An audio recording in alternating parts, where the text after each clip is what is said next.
Hey guys, Serendi here. This is a reupload. This is what if Bell Cranel was in Bloodborne. Tragedy struck before Bell's adventures in Orario could even begin. Slain prematurely, he's whisked away to the hunter's dream. Thrust into the role of a hunter, Bell combats a tide of monstrous beasts and eldritch horrors. But every hunt must end. Reawakening in Genkai, he journeys to Orario, not as a naive dreamer, but a broken soul trying to find meaning to his tragic life. Hit like and subscribe if you like this one, and also please check the author in the description. Let's start.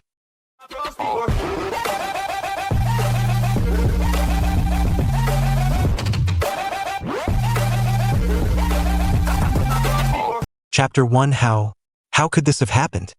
All he wanted to do was go to Orario, become an adventurer that would make his dear dead grandpa proud, and have a cute girl fall in love with him. For the past 2 weeks, Bell has been traveling from the countryside to Orario to become an adventurer. The entire trip was smooth sailing and he was just a couple of hours away from Orario. And then it all came crashing down.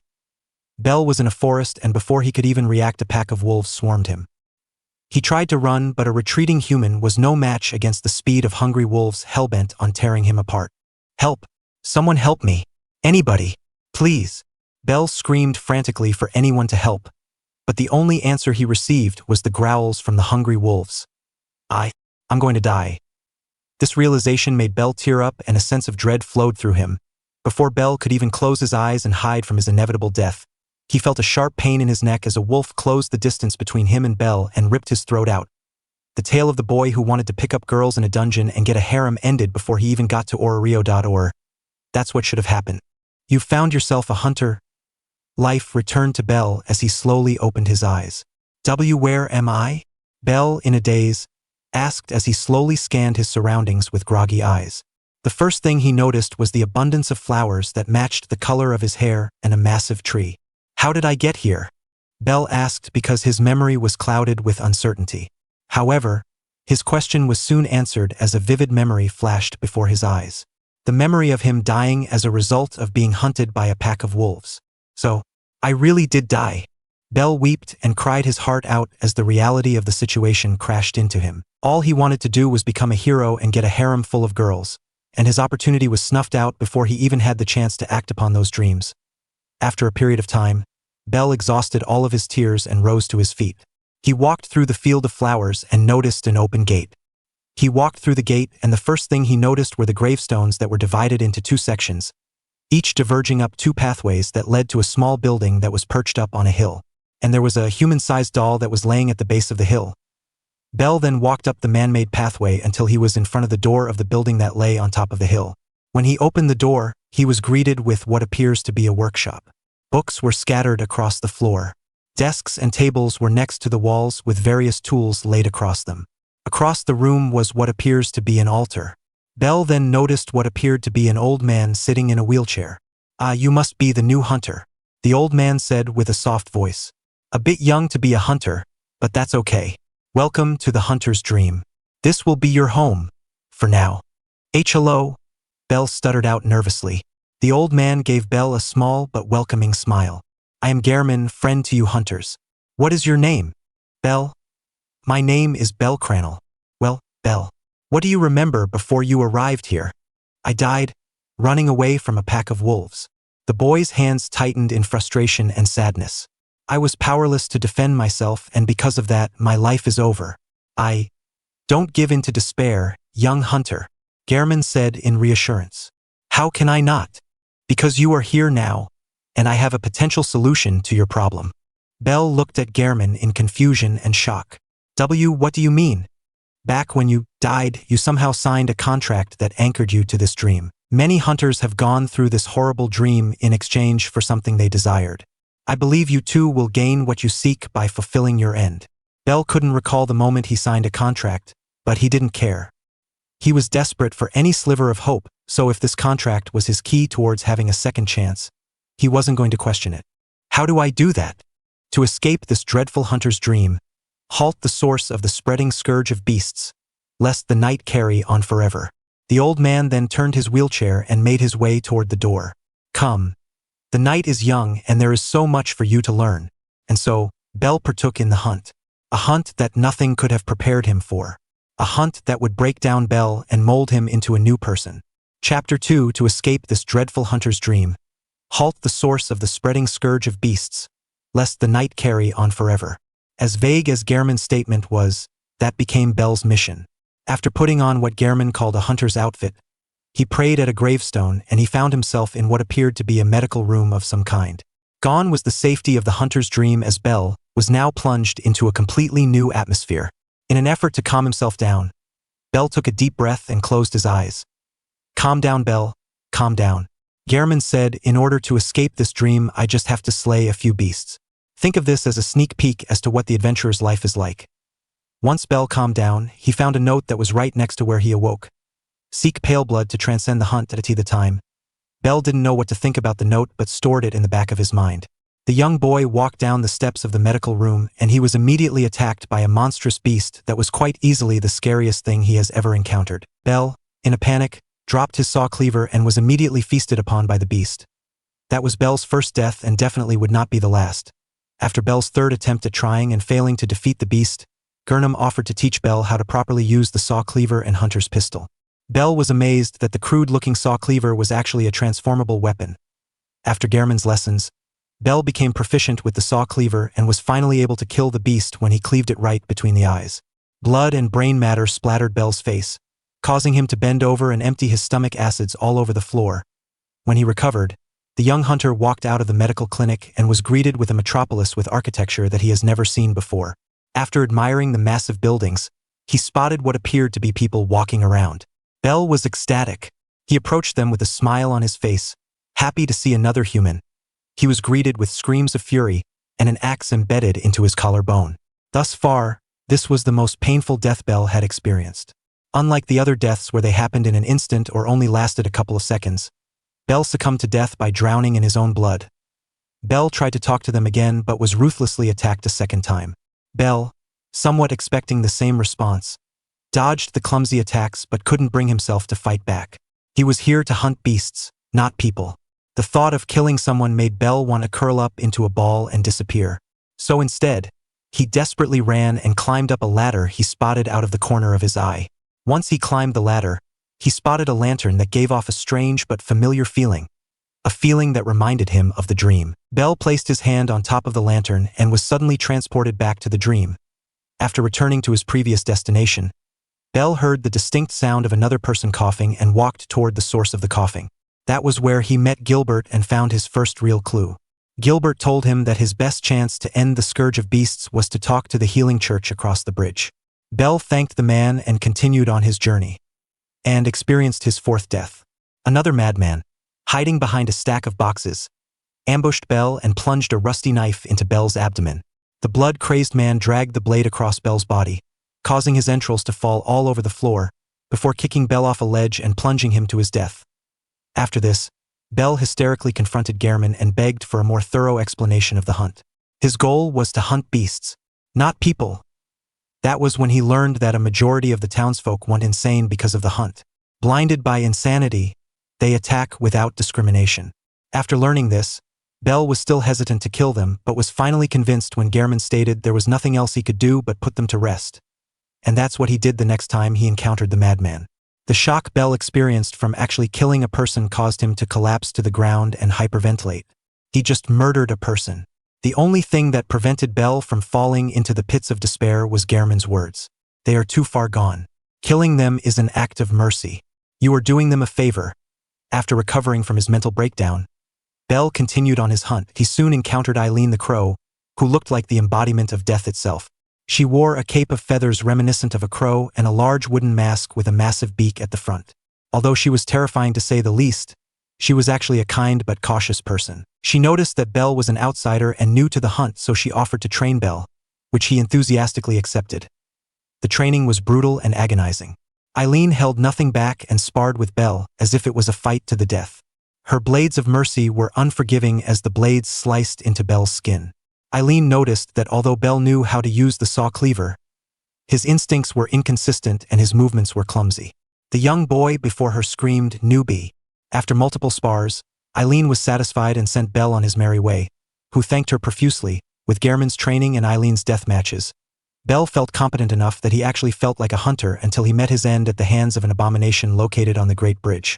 The abomination was known as the Cleric Beast. The beast was a massive creature with twisted, horrific horns, matted fur, and a malnourished figure. Despite its almost skeletal figure, the beast was incredibly fast, and before Bell knew it, the monster grabbed him and literally ripped him in half. After this brutal death, Bell, who was about to experience another mental breakdown, heard a soft, angelic voice. "Hello, good hunter." Bell turned his head and was taken aback by the fact that the previously lifeless doll was now standing at the base of the hill. Bell found himself entranced by the doll's beauty. Despite not being human, the doll was the most beautiful being he had encountered in this horrible dream. "I am a doll, here in this dream to look after you." Bell, realizing he was staring at her, blushed before somewhat regaining his composure. Hello. And my name is Bell Cranel." The doll tilted her head to the side and stared at him for a prolonged period of time before speaking again. "Honorable hunter, pursue the echoes of blood, and I will channel them into your strength. You will hunt beasts, and I will be here for you, to embolden your sickly spirit." The doll motioned for Bell to give her his hand, and he complied. "Very well, now shut your eyes." Bell shut his eyes and suddenly hit with a flood of memories that were foreign to him. All the blood he spilt during the hunt resurfaced as memories but disappeared in a flash. Bell suddenly felt a little stronger because of it. "Farewell, good hunter. May you find your worth in the waking world." Bell wandered around central Yarnum until he encountered a young voice calling out to him from a window. The voice belonged to an adorable little girl named Caroline who had chestnut-colored hair and eyes and a bright red ribbon that rested on top of her head. The girl called out to the young hunter, hoping that he could look for Viola, her mother who went out searching for her husband. Bell enthusiastically agreed, eager to help the girl. After becoming stronger and slaying the cleric beast, there was nothing in central Yarnum that posed a threat to him. Bell's skills as a hunter were competent enough that the only opponent that made Bell struggle immensely besides the cleric beast was Caroline's father, Father Gascoigne, who had gone mad because of the hunt. Bell tried to reason with him, but after realizing that he was too far gone, made it his mission to put Caroline's father to rest, and after many deaths, he succeeded. After that chaotic battle, Bell spotted the carcass of a woman at the end of the now destroyed cemetery. His worst fears came to fruition when he discovered the corpse of Viola, who was staring lifelessly into the sky. He didn't know how he was going to tell Caroline. After burying Viola's body, Bell ascended to Eden Chapel, where he met an eccentric but nice fellow. The chapel dweller told him that the chapel had incense that wards off the beasts and told Bell to send any survivors that he finds to Eden Chapel. Upon hearing this, Bell immediately headed back to central Yarnum, cleared out the great bridge that lead to Eden Chapel, and informed two people of this: the old lady that he previously found and Caroline.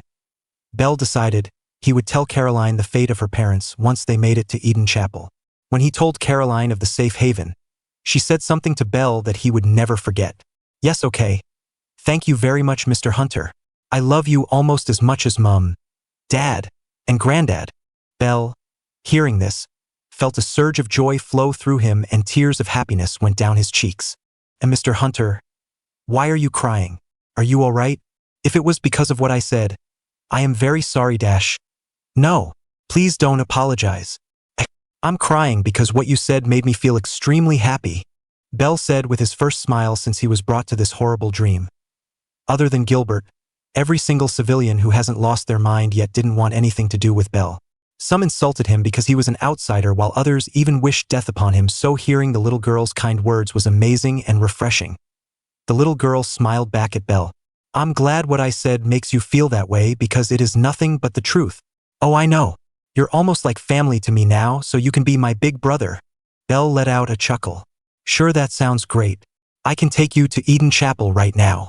Are you sure? I can make it there by myself and you have your hunt going on." Bell shook his head adamantly with a serious countenance. "Yes, I would never forgive myself if something happened to you. It's too dangerous out here."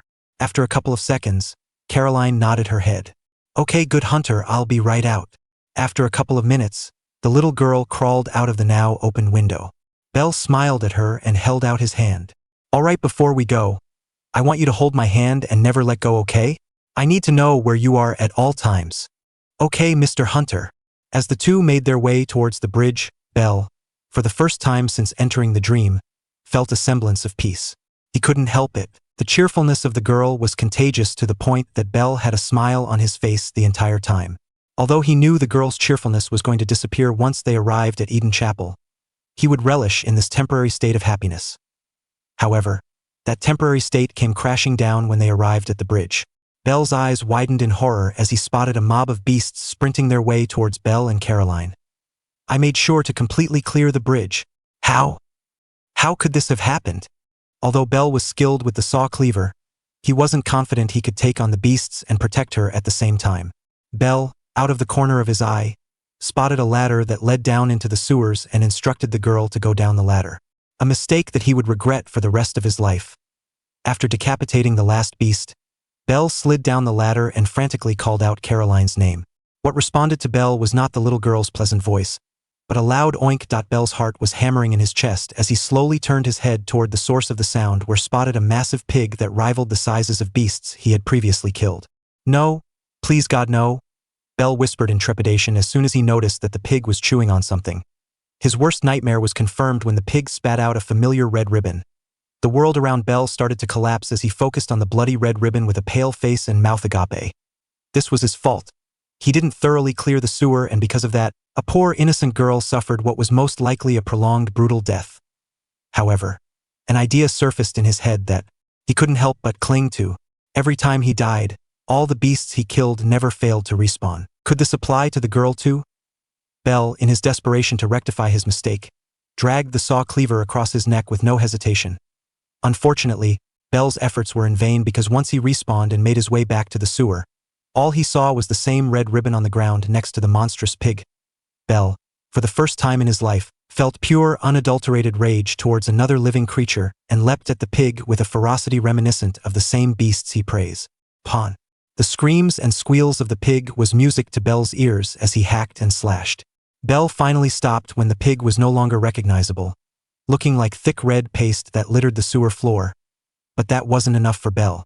Bell, for some reason, felt an incredible thirst to spill blood, and that is exactly what he did. His mind was in a haze as he unleashed himself upon Central Yarnum and slaughtered everything in his past without mercy. It was after crushing the last beast under his boot did the buzzing Bell's ears stopped. Bell looked around at his unfamiliar surroundings and grimaced at the mess that was under his right boot. After a couple of moments, Bell remembered his horrible mistake. All the blood Bell spilled did little to heal his broken heart and diminishing mental state. He tried to bottle up the immense guilt he felt until the doll asked a simple question. "Good hunter, does something trouble you?" When those words left the doll's mouth, Bell broke down and brought the doll into a desperate hug. Bell's hysterical cries could be heard throughout the dream as he clung to the doll like a lifeline, mumbling incoherent apologies to a person the doll did not know. It did not matter to the doll though. Her purpose was to serve the good hunter, and that is exactly what she was going to do. So she gently embraced him and ran her hand through his hair in a comforting manner. The soothing act worked to calm down Bell as his cries slowly devolved into light sniffs. After resting his head in her lap for who knows how long, Bell rose to his feet and apologized to the doll for his display, but the doll just shook her head and told Bell to come to her whenever he needed comfort. Bell thanked her and walked back to the gravestone to continue his dreadful hunt. Chapter 3. There was a shift in Bell's mindset after Caroline's death that he no longer hesitated when it came to putting down beasts. In fact, it was at this point that he actually started to resent the beasts and feel some sort of satisfaction after claiming their lives.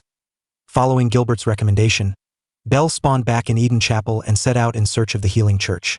It was there in the back of a church that he met Alfred. Alfred was a hunter and member of the Executioners, a group of zealot hunters that had connections to the healing church and were sworn enemies of the Vilebloods. Despite being a zealot, he was friendly to the young hunter and even offered his help to Bell. After forming an alliance, Bell and Alfred slayed the blood-starved beast and the dark beast Parl. After saying farewell to Alfred, he made his way to the Grand Cathedral and encountered Vicar Amelia, a head of the healing church turned beast. After her transformation and eventual disembowelment, Bell learned a phrase that his intuition was telling him was important: fear the old blood. His intuition was proven to be correct when those words allowed him passage through an enclosed door that was guarded by a dead man. The door granted him access to the Forbidden Woods, a forest on the outskirts of Yarnum. It was there in the Forbidden Woods that Bell, after slaying countless vermin hosts and vipers of various sizes, discovered Burgenworth, a place of education involved in the research of the cosmos and the Great Ones. Although the education involved experiencing multiple deaths such as being burned alive by fireball-spewing centipedes or literally having his brain sucked out of his body, Byrgenwerth provided him with a plethora of information and knowledge. He learned about the Great Ones, which were a group of multidimensional beings that can exist across multiple planes of existences. In addition, he came across two mysterious notes. When the red moon hangs low, the line between man and beast is blurred. And when the Great Ones descend, a womb will be blessed with a child. The spider hides all manner of rituals, certain to reveal nothing, for true enlightenment need not be shared. The notes didn't make sense to the young hunter until he encountered Rom the vacuous spider. Rom, despite being given the name vacuous spider, didn't resemble a spider at all. In fact, she resembled more of a gigantic pillbug rather than a spider. Slaying Rom the vacuous spider, Byrgenwerth's attempt at creating their own Great One, lifted a veil that was placed over the world. The true enlightenment the spider was hiding was the red moon, a massive moon that covered the majority of the night sky. It was a nightmare that brought profound changes to the world.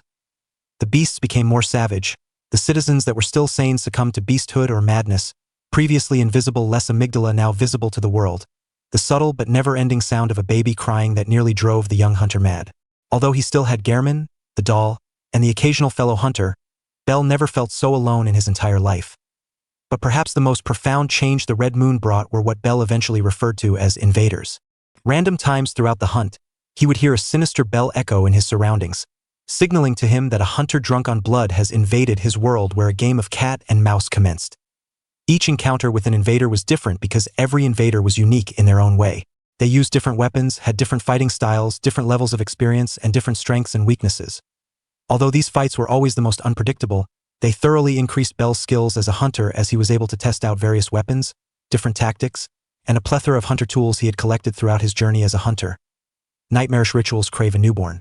Find one, and silence its harrowing cry. Those were the words that echoed in Bell's mind sometime after exploring the unseen village. Although it did explain the subtle but constant crying he heard in his consciousness, he didn't know what to think of it. So he did what he always did when he needed guidance. He went to the doll. Although Gehrman would occasionally give advice on how to use the various weapons and hunter tools he accumulated during the hunt, he mostly went to the doll for guidance. Not only was Eve, which was the name that Bell decided to give to the doll, his anchor that prevented him from drifting into madness, but she was also an unexpected but certainly welcomed, insightful listener. When Bell came to her seeking guidance, she always provided advice that was certainly helpful. It was through her suggestion of seeking out the lecture building that Bell discovered more clues that revealed some of the true nature of the hunt. Hunt the Great Ones, hunt the Great Ones. The nameless moon presence beckoned by Lawrence and his associates. Pale blood 0.3 chords. Hunt the Great Ones? Does he have to hunt the Great Ones to escape? And pale blood, pale blood, pale blood, pale blood. Where did he hear that word from? It only took Bell a couple of seconds for his eyes to widen in recognition. He recalled the very first note he found when he first entered Central Yharnam. Could this moon presence be the very same pale blood that the note was talking about? If that was the case, this would be his very first major breakthrough. But still, the three notes brought forth two questions that needed to be answered. What was the moon presence? And what were these 3/3 chords? Bell once again sought out Eve for counseling. Her eyes widened slightly upon hearing that he found the note about the 3/3 chords for a second before returning back to her usual emotionless countenance. Bell noticed this but didn't question it. She then theorized that the moon presence could be a great one and he had to kill it to escape the dream. The only problem was that Bell had nothing to go off of besides the fact that the moon presence was possibly a great one. Because of that, he decided he was going to kill any great one he encountered. And so, the young hunter threw himself headfirst into the hunt with a new sense of purpose as he scoured the land for the great ones. His journey took him to Yahargul, the unseen village, the nightmare frontier, where he slew the amygdala and the nightmare of Menes. However, he had to retreat when a bright light coming from the center of a massive building threatened to boil his blood and drive him insane. Even after eviscerating Ebiurtas, daughter of the cosmos, and even some kin great ones such as the celestial emissary, after experiencing countless deaths, Bell was still trapped in this dream. After informing Eve of his kills, she tasked him with finding an umbilical cord of a great one. He didn't know where to start looking, so he decided to go back and look through all of the areas he had visited. He found the first one completely by accident. While retracing his steps in the cathedral ward, he slipped off a ledge. Bell, expecting to plummet to his death, closed his eyes and awaited the inevitable darkness. However, instead, his back slammed against an old but sturdy cold surface. When Bell realized he actually didn't die, he stood up and his eyes landed upon an old door. When he walked through the door, he encountered what remained of a workshop that was identical to the one located in the hunter's dream. Not only did the good hunter find the umbilical cord on the altar, but he also found a comb latched in the hair of a physical doll laying against the wall. When the young hunter gave this to Eve, she actually shed tears at the sight of it, once again reminding Bell that Eve is more human than she claims to be. When he searched the forbidden forest with a fine-toothed comb, he was surprised to find a tunnel that led all the way back to central Yarnum.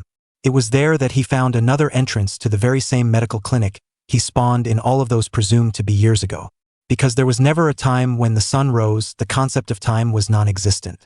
He soon met Iosefka, or more accurately, her imposter, a mad woman that has been experimenting on humans and impregnated by a great one, which disgusted the hunter immensely. After plunging his hand into the imposter's chest and relieving her of her heart, Bell was surprised to find an invitation to Castle Canehurst with his name on it. He recalled the information that Emma provided him. Castle Canehurst was home to an ancient noble family who were just as knowledgeable on the ways of blood as the healing church before being massacred by the executioners. Curious as to what awaited him, the hunter boarded the carriage that was waiting for him in Hemwick Charnel Lane and began his trip. When he arrived, he couldn't help but gawk at the sheer size of the castle. The castle easily rivaled the size and scale of Yarnum. Bell then made his debut at the castle. The castle was littered with gargoyles, ghostly women, and flea-like bloodsuckers. They were hardly worth killing, but Bell had learned from his previous mistakes of sparing potential enemies, so he slaughtered them without question. After drastically decreasing the population of Canehurst Castle and scaling the edge of a massive tower, Bell encountered a large man with a massive crown on his head wielding a sword and spear. It was Martyr Logarius, the leader of executioners and the one responsible for carrying out the genocide of the nobles of Canehurst. The hunter didn't know why Logarius was guarding the last noble he was tasked to kill, but he was in his way and had to be dealt with. After relieving Logarius of his guard post, he put the crown on his head, revealing a massive tower that appeared out of thin air. It was there that Bell met Queen Annalise, the sole survivor of the Vilebloods and a person blessed with long life. Prior to his meeting with Queen Annalise, he encountered a massive library that contained books rich in knowledge. Because of that and various other advantages, the good hunter pledged himself to Queen Annalise, offering to be her knight and bring her the blood dregs that she desperately wanted. The queen agreed, and after drinking her blood, he became a Vileblood. Bell donned his new Canehurst knight set and started his job as her knight. Becoming a Vileblood and Queen Annalise's knight had a plethora of benefits. He had access to the library, got a nice set of Canehurst armor, the Evelyn, which was a beautiful gun, and the Chickage, a katana that quickly became one of Bell's favorite weapons. In addition, the queen herself provided him benefits that, although he thought were irrelevant, would certainly benefit him in the future. He was taught to do what the long-deceased nobles do. He was taught how to dance, and how to control his emotions when dealing with stressful social situations, such as interacting with someone he despised and rebuilding his social skills. Throughout the hunt, the hunter didn't have many opportunities to talk to people other than Gurman, Emma, and fellow hunters that haven't lost their minds yet. Because of this, his social skills were next to non-existent. The queen's teaching rebuilt his social skills to an acceptable level. But perhaps the biggest benefit was that the new blood that flowed through his veins allowed him to use the ability called Blood Tinge, the manipulation of blood. Blood Tinge was a powerful high-risk, high-reward ability. At the cost of a constant drain of his life essence, the manipulation of his blood allowed him to imbue his weapons with blood that increased their strength to an exceptionally deadly degree. It was essentially a double-edged sword. Bell served as the queen's knight for a long time, slaying the invaders of his world and giving the blood dregs to his queen. He continued to do this until he found out the reason as to why she tasked him with collecting blood dregs. She wanted to bear a child of blood, the next Vileblood heir. Bell didn't want to be part of her madness anymore and decided to leave her service. But the young hunter knew he couldn't leave her like this. Despite her madness, he had grown to care for her. She was delighted when Bell offered her his service, finally finding a glimmer of hope of bearing a child of blood. He knew she would be distraught when he would leave her service. Her distraught would turn into depression and be exacerbated by her long immortal life. There was also the fact that, because he slew Logarius and lifted the veil that protected her, she was helpless and vulnerable. With no one to guard her, he knew it was only a matter of time before she would be found and killed by the executioners. If the executioners found her, he knew the queen would suffer a fate far worse than death. Perhaps the once innocent 14-year-old boy would have stayed to avoid breaking the queen's heart, but that boy was gone. So instead, Bell decided to send her to the afterlife, decapitating her in one smooth motion with his chickage. It was a painless death, a much better alternative to the horrors the executioners would subject her to. It was a sad moment for him, but he believed he did the right thing. And so, after looking at the castle of Canehurst one last time, he left and returned to the hunter's dream. Chapter 4. After returning to the hunter's dream and giving Eve a big hug, Bell was given the task of slaying a great one called Kos. The hunter recalled the name, remembering how Michaelash would babble on about Kos before Bell strangled him with his transformed threaded cane. The Great One was located in what was called the Hunter's Nightmare, a place where hunters that succumbed to bloodlust resided in. After being picked up by a lesser amygdala, he was transported to the Hunter's Nightmare. The Hunter's Nightmare certainly lived up to its name. Bell was constantly attacked by blood-crazed hunters and hideous beasts that he had never seen before. His first challenge was when he walked up a set of stairs leading to a cathedral that was nearly identical to the one in Yarnum, where he encountered Lawrence, the founder of the healing church who was now a flaming cleric beast.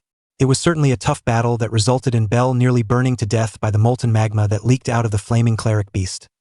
The next monster that gave Bell a headache was Ludwig the Accursed, the most atrocious monster he had ever encountered. Its thin lower body sported 4 asymmetrical hoofed legs. Its upper torso was the manifestation of pure madness. Between its 2 long arms with large sharp talons protruded a disproportionate hunch that showed a circular maw with clusters of eyes and jagged teeth. Its face was a melted visage of crooked teeth and wrinkled skin, stretched over an elongated head vaguely resembling that of a horse. The hideous beast was fast and relentless, but it wasn't anything that Bell hadn't fought before. However, that thought changed halfway through the fight. The horseman's deafening shrieks changed into actual coherent words, and he summoned a sword capable of mass destruction, the Holy Moonlight Greatsword. The beast then changed its stance similar to that of a human being. Even his clothes changed from appearing like torn-apart rags to that of an old hunter set. The beast had done the impossible. It regained its humanity. It was then that Bell came to the startling realization that he was no longer fighting Ludwig the Accursed. He was now fighting Ludwig of the Holy Blade. The beast, no, Ludwig's transformation increased the difficulty of the fight tremendously. It was after 20 deaths did the experienced white-haired hunter finally put down the old hunter. Bell paid his respects to the deceased hunter, grabbed his great sword, and continued his journey. After tearing a church huntress's flesh apart with his whirligig saw and putting a bullet between the eyes of another, Bell discovered the research hall. The research hall was littered with spiral staircases that appeared to be endless and insane patients with massive red heads that appeared to be pulsating. The thing that disturbed him the most was that their eyes were missing as if they were surgically removed. The patients either being passive or aggressive was essentially a coin flip. It was a surreal and sorrowful experience. He still remembered all the patients calling out to Lady Maria. They even sometimes mistaken him for Lady Maria. When he walked past a patient that was lying on the ground, she latched onto his leg as if he was her lifeline. "Is that you, Lady Maria? Please just hold my hand. Even for just a second." Bell, not wanting to cause the patient any more distress, knelt down and wordlessly offered her his hand. The patient grabbed his hand with a grip that actually made Bell wince in discomfort. "Oh, thank you so much, Lady Maria. Oh, how I've missed you. It's been too long." The patient started to murmur about how happy she was. Although her grip hurt, he stayed there until she let go of his hand. After slaughtering leftover hunters and comforting the patients who mistaken him for Lady Maria, he reached the top of the research hall. He opened a massive door that led to a garden with a tree in the center. What resided in the garden were massive, alien-like creatures known as the Living Failures. When the experienced hunter annihilated the Living Failures, who certainly lived up to their name, Bell walked into Astral Clock Tower, which contained one massive room. The room was a rectangular chamber with a narrow set of steps leading up to a mausoleum at the far end. However, what caught his interest was the woman sitting in a chair perched in the center of the room. Her left leg was crossed over the other and her hands rested on top of her left knee with her head tilted downward, donning a cap that obstructed the view of her face. Another thing that Bell noticed was how similar the lady's garb was to the knight set that the Knights of Canehurst wore. The cap the lady was wearing dun feathers on the top, just like the knight's wig and trousers that were nearly identical to the knight set. Despite that, there were also many differences too. There was golden embroidery along the edges of the garb. A pure white caveat hung from the woman's neck, and there was a cape on the left side that was held in place with chains. The most alarming thing that Bell spotted was the massive sword that lay in her lap. It appeared to be a sword-knife hybrid, with a knife attached to the sword's hilt. As Bell approached her, careful as to not make a sound, he heard a voice that was all too familiar to him. "Chem? A visitor? How unexpected." The voice startled Bell, who took a step back and placed his hand on the hilt of his chickage. The lady's head rose up to look at Bell and his eyes widened. Eve, the woman that sat before him, was nearly identical to the doll that resided in the dream. Not only that, but her voice was indistinguishable too. Eve, I am unfamiliar with the person who you speak of, but that is not my name. I am Lady Maria of the Astral Clock Tower. Bell felt a chill run down his spine when she said that. He had learned of her existence when he was reading books in the Canehurst Library. Lady Maria was a citizen of Canehurst and a distant relative of Queen Annalise. She was also one of the first hunters that studied under Gurman, and she quickly became one of the best hunters to ever partake in the hunt. In other words, the person standing before him was a living legend. If you are here, then the secret of the church has been laid bare, right? Maria said, still sitting in the chair and staring at Bell like a hawk. The research hall was a hidden facility of the healing church that was dedicated to discovering a way to transcend humanity through the creation of kin. All the insane patients were the unfortunate casualties of this healing church's ambitious project. When Bell confirmed her belief, her expression turned sad for a second before reverting back to its impassive countenance. Good hunter, lost in the nightmare. What do you think of that beastly legend and those ailing wards of the church? I know what you did to them. It's not your fault. The nightmare held them, and now they are free. But what about you? Have you profited at all? Profited? What do you mean? Bell said with a confused countenance. I know what you seek. The secret of the nightmare beckons so sweetly, doesn't it? Yeah, it does. Bell couldn't deny Lady Maria's assertion. The secret of the nightmare was calling to him, and the call was hard to ignore.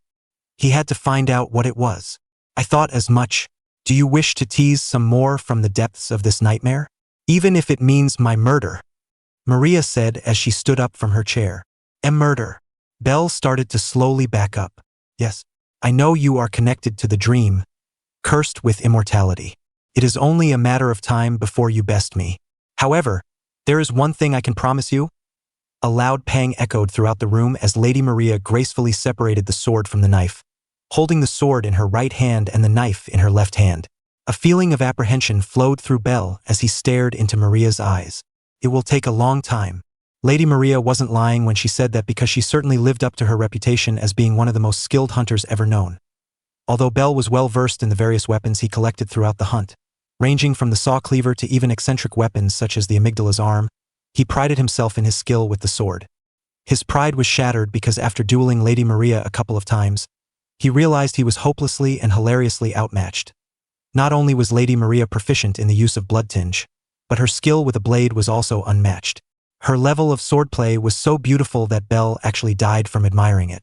It took 40 deaths before Bell felt like he made a smidge of progress in overcoming this nearly insurmountable adversary. Bell abused his immortality and fought against Lady Maria for perhaps hundreds of battles to the death. Each fight and death elevated his skill as a duelist. Whenever he believed he had the upper hand, she would abruptly turn the tables on him and end his life. There was something with the way she killed him that was so intimate. Whenever she plunged her sword or knife into the hunter, she would gently lay him on the ground or even embrace him, trying to make him feel as comfortable as possible as he felt life leave him. In addition, at some point during their countless battles, they developed a student and master dynamic. Every time Maria ended his life, she would give a subtle hint as to why he was bested. Each death crafted Bell into a swordsman that was only matched by Lady Maria herself. When he reached her level of skill with the blade, she resorted to bestowing her weapons with the power of her blood, thus causing the cycle of countless deaths to repeat itself. Although Bell was adept at using his blood to enhance his weapons, if you compared his skill and technique to Lady Maria, it was like comparing the skill of a high school track team's ace to an Olympic runner. After what felt like an eternity, Bell was finally able to best her in combat. He disarmed her, pushed her to the floor, and pressed his chickage to her neck with enough force to draw blood.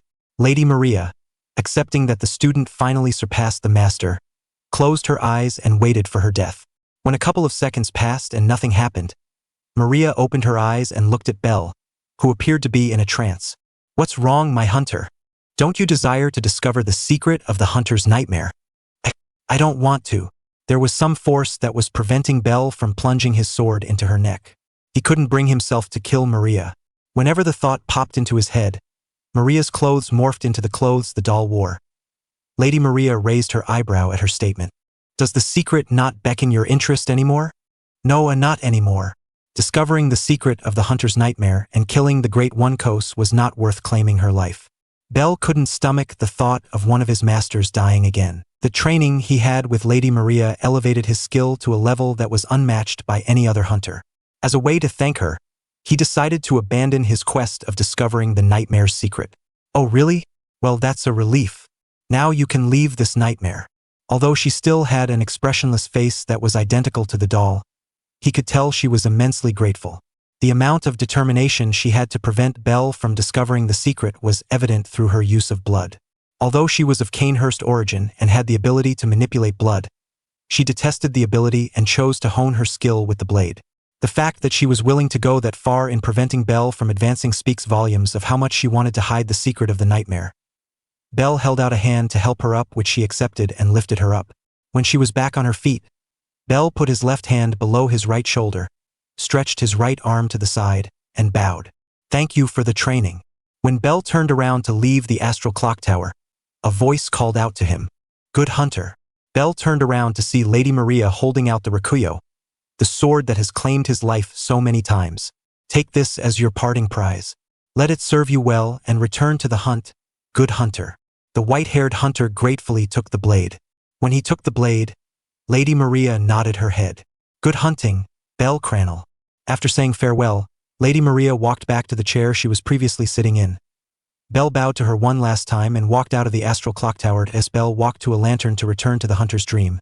He tried to recall the life he lived before being summoned to the hunter's dream.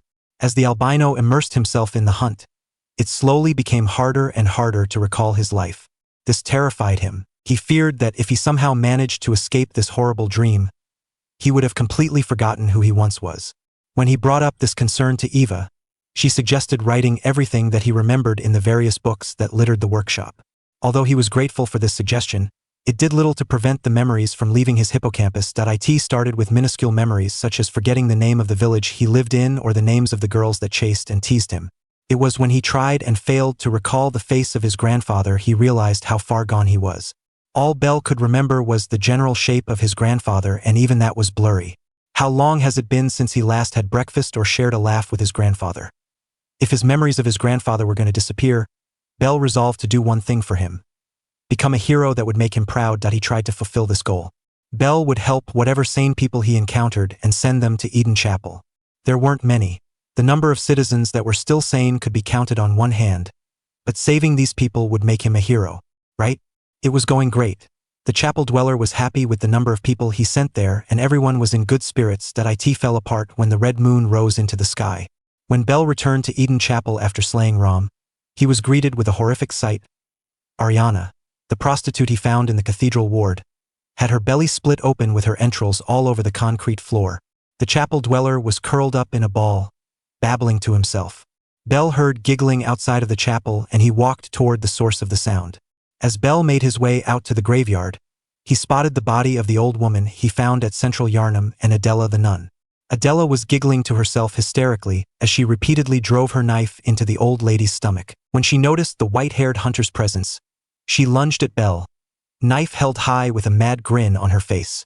However, she was no match for the experienced hunter who just sidestepped her clumsy attack and shot her in the back of the head with his pistol. The pain didn't end there. Various hunters that he trusted met their end too. The hunt had claimed the lives of hunters such as Alfred and Walter. The one that hurt the most was Eileen the Crow, his former mentor who he found bleeding out on a staircase outside of the cathedral ward. Bell quickly made his way toward Eileen and crouched down in front of her, frantically checking if she was all right. The white-haired hunter noticed that she had her hand pressed against her side, trying and failing to stop the fresh blood from leaking out of her body. Sensing the presence before her, Eileen slowly lifted her head and let out a gasp. "Oh, is that you again?" she asked softly. "What happened?" Bell asked with a hint of urgency. "I'm afraid I've made a bit of a blunder. I'm just going to have a short rest." Bell noticed that her head started to drift to the side as if she was about to sleep. He prevented this by gently grabbing her and shaking her gently, not hard enough to hurt her but enough to prevent her from sleeping. "No, falling unconscious is the last thing you want to do right now. Stay with me. Do you need a blood vial?" Eileen gently shook her head. "Oh, don't worry, I've taken blood. Enough to save an old woman. No more dreams for me. This is my last chance. What a fool I am." I'll have to tread carefully. Eileen then looked at Bell. Although her face was hidden behind her mask, he could tell she had an expression of determination. But that thing still lies in wait. Turn back. This is my score to settle. He didn't listen. He knew that in her state she would be slaughtered. Although Eileen was an old lady and well past her prime, she was still a skilled hunter that shouldn't be underestimated. If this hunter was able to best Eileen, then they were quite the formidable foe. He picked up her trick weapon, the Blades of Mercy, and walked into the Grand Cathedral. The Bloody Crow of Canehurst proved to be quite the challenging and cunning fighter. His skill with a blade that Bell had never seen before was deadly. He used a powerful pistol that packed a punch, and he even had what appeared to be a bone that allowed him to disappear and immerse himself in a shroud of fog. The battle lasted a long time. The Bloody Crow of Canehurst was able to prolong the fight to the point that Bell had to use all of his blood vials before he was finally able to put him down. Don't you ever listen to your elders? Although it was meant to be a rebuke, her tone was endearing. No matter, you did save my life. I don't seem to be apt for this life anymore. My glory days were long ago now. Bell knelt down, grabbed her hand, and gave it a reassuring squeeze. Although her response was weak, she squeezed back. Bell brought her trick weapon, intending to return them to their master, but she blocked him with her other hand. The albino gave her a confused look, but she just shook her head. No, keep them. They will serve you well. This too is hunter's work, but bears no honor. A burden you may choose to carry. The decision is yours and yours alone. She brought her right hand to the back of her mask and started to fiddle with a strap. Bell helped her and he lifted the mask off her head to reveal the face of an old lady. Once the mask was lifted off her head, she let out a content sigh. It's been too long since I felt the breeze on my face. It feels good, doesn't it? Bell could only reply with a stiff nod. Eileen's head started to tilt to the side and her grip on his hand weakened. My eyes grow heavy. Let me rest a while. I'll be fine, just wait. Bell waited for the inevitable and held her hand the entire time. When her head fell to the side, Bell closed his eyes to stop the tears and leaned his forehead onto her hand. Although death was a common thing in Yharnam, it still hurts seeing someone he considered a mentor pass away. The only comforting thought was that she was in a better place. Freed from the insanity and depravity of Yharnam, after a moment of silence and recomposing himself, he gently lifted her body and made his way back to the cemetery. He grabbed a shovel he found leaning against the stone wall and began digging some graves for his fallen comrades. When Bell finished burying Eileen, a realization struck him, causing Bell's knees to give out as he collapsed to the ground. Not only did his memories of his grandfather disappear, but he also couldn't even honor his memory by becoming the hero that his grandpa always wanted him to be. This brought up a topic that the experienced hunter was afraid to address. Did he truly deserve a second chance? He was a hunter that was only good at slaying beasts. He couldn't even become a hero that was worthy of his grandfather's wish. These thoughts nearly brought Bell to tears and he sought out the doll's comfort. Unfortunately, not even the doll's usually soothing presence helped Bell as his self-deprecating thoughts consumed him. After what felt like hours, the doll's comforting embrace brought some sense to Bell, and he was able to pull himself together. He slowly got up to his feet and continued the hunt in order to pursue a goal he wasn't sure he was worthy of achieving. As Eve watched Bell walk towards a gravestone to explore the Chalice dungeons, she felt sad. She knew of Bell's past and his aspirations. During his many breaks from the hunt, he told the doll everything there was about him. He told her about his grandfather, his life from start to present, his aspirations. He even told her about his embarrassing dream of picking up girls in a dungeon. She used all the knowledge he bestowed upon her to help him when darkness threatened to consume Bell. She also used it to her advantage. The hunt had been long, so very long. After what felt like an eternity, Bell finally found what was anchoring him to this awful nightmare. He found the source of the harrowing cry on top of the tower in the Nightmare of Menses. The stillborn child of Queen Yharnam was guarded by Murgo's wet nurse. After killing Murgo and the stillborn child, the never-ending crying that resided in Bell's consciousness finally came to an end. Bell let out a sigh of relief and returned to the hunter's workshop. What awaited him almost broke him. The doll confessed something to Bell that caused his world to come crashing down. The doll knew all along. She sent him on a wild goose chase hunting great ones, collecting umbilical cords, exploring the hunter's nightmare, and conquering the Chalice dungeons. The doll had known how to free Bell from the dream this entire time. The doll's confession brought Bell to tears and he nearly lashed out at her in anger and grief. Being ripped apart limb from limb or being burned alive was one thing. But being betrayed by the person he considered his friend and even a mother figure too made all the pain he experienced during the hunt pale in comparison. If she told him how to escape years ago, perhaps he would still be the same person he was before the dream. It took a while, but Bell was able to compose himself to hear the doll out. She looked like she genuinely regretted her actions and begged him to allow her to explain why she did what she did. Bell called upon Queen Annalise's teachings and calmed the rage that was welling up inside of him and managed to demand the doll to explain in a clearly forced calm tone. The experienced hunter was glad he didn't give in to the rage in his heart and do something that he would deeply regret later on. He learned that his goals aligned with hers. While the main reason for why hunting the Great Ones was to escape the dream, something occurred to Bell. Great Ones were known as beings that existed across multiple planes of existence. Was there a possibility that they would descend into Genkai? With that thought in mind and the risks involved, Bell fought the Great Ones to prevent this possible scenario from becoming a reality. This was something that Eve wanted as well. She had seen many hunters come and go during her countless years of residing in the dream. Some made it out but were a shell of their former self, some just gave up, and some even lost their minds and succumbed to the thrill of the hunt, sentencing them to the eternal prison that was the hunter's nightmare. But not Bell. Although he was at the beginning a naive and skittish boy, he had a sheer sense of will that was unconquerable. Because of his will to fight and escape the dream, he saved himself from succumbing to the bloodlust that sentenced many hunters to a fate worse than death. Although he definitely wasn't the same boy he was prior to being summoned to the hunter's dream, Bell Cranel still remained true to himself even when facing all the horrors Yharnam subjected him to. When he stared into the abyss and the abyss stared back at him, he didn't blink. There was also another reason as to why the doll sent him on all of those missions. It was to prepare him for what could be his final 2 fights. Bell hugged Eve and, believing this would be the last time he would see her, said farewell and made his way towards Gurman. Bell walked down the man-made path and walked up to the open gate that led to a beautiful field of white flowers. Bell took a deep breath and crossed the gate. Bell turned to look to his left and saw a familiar sight. Below a massive tree was Gehrman sitting in his wheelchair. The man that Bell viewed as one of his many mentors, Gehrman offered him the escape that he had been searching for. To be freed from this terrible dream. Bell almost said yes for the easy escape, to escape this horrible dream. However, he knew that if he took the easy way out, he would never forgive himself. So instead, he refused. Gehrman, believing that Bell had succumbed to bloodlust, was about to get out of his chair to forcibly free Bell until the albino said something that caught him completely off guard. No, Gehrman, it wasn't the hunt, it wasn't the blood, it wasn't the horrible dream. I just want to give you peace.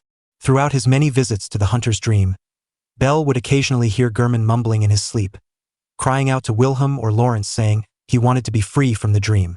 But despite that, Gehrman endured the eternal solitude in the dream, saving all the previous hunters and sending them to return to their previous lives. He was quite possibly the most selfless person Bell has ever known. Bell offered him the escape he knew Gehrman always wanted, and for a moment it looked as if Gehrman was going to accept before he resolved his will and pulled out his burial blade. And so, the battle between the first and last hunter began, both fighting to save the other. Unlike his previous battles, Bell knew that if he died, he would die a true death and he would fail in giving Gehrman the peace he deserved. Gehrman, despite being well past his prime, was a formidable opponent that kept Bell on his toes the entire fight. Despite having a peg leg, his attacks were so fast that sometimes Bell dodged just by the skin of his teeth. However, because of his endless battles with Maria, the albino was too skilled for the first hunter. Gehrman met his end when Bell exploited a weakness in the old man's defenses and plunged his blade through his chest. Bell gently laid Gehrman's dying body to the field of flowers. As Gehrman's body started to disintegrate, 2 emotions hit Bell with a force that was equivalent to a nuclear bomb: sadness, having to battle his mentor in order to give him peace. But he also felt happy. Although he would never be able to become the hero that he wanted to be, Bell was finally able to save someone. The field of white flowers that was illuminated by the moon became obscured, which caused Bell to look into the sky. The creature that was descending from the sky was the abomination Bell has been hunting for this entire time. It was the true source of the dream. It was the moon presence. The pale blood. The moon presence picked up Bell and embraced him in an almost loving way. The hunter felt the monster try to override his mind, but he was able to repel the mental attack. The 3 umbilical cords that Bell collected throughout his endless hunt had granted him the ability to resist the Great One's mental attack. Realizing that its mental attack failed, the moon presence threw the hunter across the field of flowers and let out an ear-piercing scream. Bell stood up and gave the monster a glare that was filled with fury and rage. The battle between the white-haired hunter and the moon presence was a battle of attrition because it was perhaps the longest battle he had ever experienced. He had to exhaust all of his resources ranging from blood vials, quicksilver bullets, molotovs, beasthood pellets, fire paper, lead elixirs, and many other items. The battle had been long and arduous, but Bell was able to deal the final blow when he drove his blood-enhanced Rakuyo into the moon presence's mouth.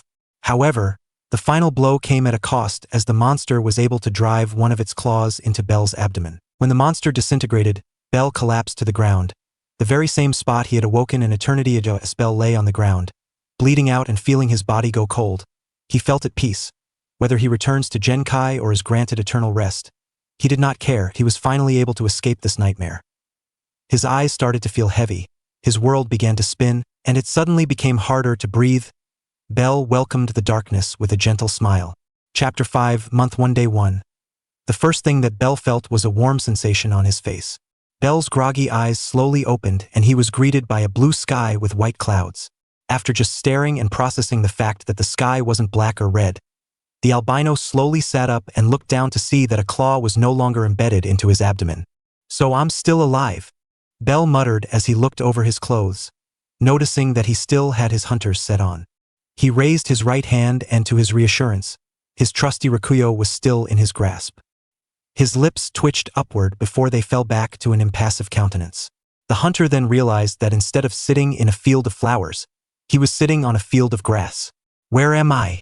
Bell stood up and observed his surroundings.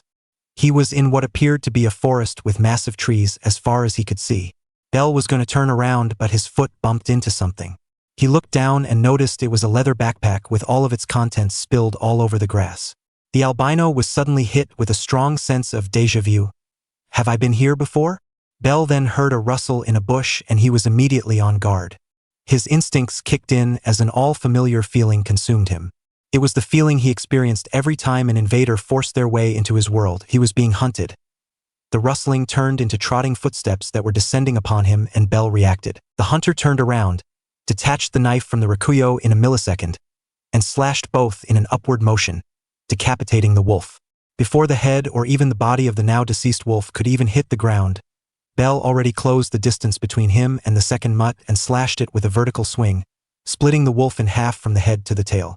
It was a clean slice right down the middle and symmetrical parts of the wolf fell in opposite directions. The hunter raised an eyebrow at this. "That's strange. Why were they so weak?" If his memory serves him right, it took a couple of slashes to put down a wolf. Why did these two go down in one hit? Bell decided to test something and he put his Rakuyo on the ground. The third and final wolf lunged at Bell, who responded with a punch, sending the wolf flying toward a tree. There was a loud snap as the wolf made contact with the tree, snapping the wolf's spine. Bell couldn't help but gawk at this. Just how weak are these wolves? He heard whimpering coming from the wolf. Realizing that it was still alive, Bell picked up his Rakuyo, walked to the wolf, and stuck his blade in its cranium, ending its suffering. He then decided to focus on his most important objective, finding out where the hell he was.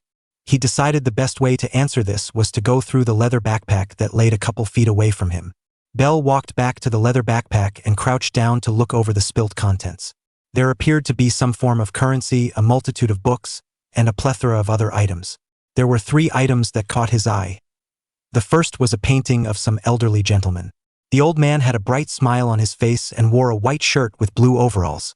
He felt like he recognized this person, but he couldn't explain why even if someone pointed a gun at his head. The second one was a massive book that easily topped the others in terms of size. Bell picked it up and looked at the cover. It was a very intricate cover with the word Argonaut in bold headings. The title made Bell feel nostalgic for a reason he could not determine. He opened the cover page and was greeted with writing on the back of the cover, "To my dear grandson. I know you loved the story, so I added in the extra details that were missing. No need to thank me, all I ask is to give the idea of getting a harem some more thought. It's a man's true romance." Although this man's note was odd, it was endearing. This person must have had great grandparents. After scrolling through the book, Bell put it in the leather backpack and picked up the last book. Unlike the Argonaut book, this one was small and thin. He opened it and realized it was a diary. Although he felt like he was breaching this person's privacy, His curiosity got the best of him, and he read the last entry. It's been 13 days since I left the village, and the trip has been nice so far. I was even able to talk to some girls in some of the villages I passed by. Although I was a stuttering mess, it will be good practice for my goal because once I get to Orario, I, Bell Cranel, will become an adventurer and get myself a harem. Bell's eyes widened and he dropped the book in shock as his mind tried to process this unexpected development. This diary was his. He frantically looked around and realized why this place felt so familiar to him. The leather backpack, the nostalgic Argonaut book, the picture with the old man, the wolves he decimated, the diary with his name in it. This was the place he died before being summoned to the hunter's dream. This could only mean one thing. I made it back. After a never-ending hunt consisting of eviscerating countless beasts, annihilating great ones, battling blood-crazed hunters, and nearly going insane, he finally escaped Yharnam. He was back in Genkai, the world he lived in before being summoned to the hunter's dream.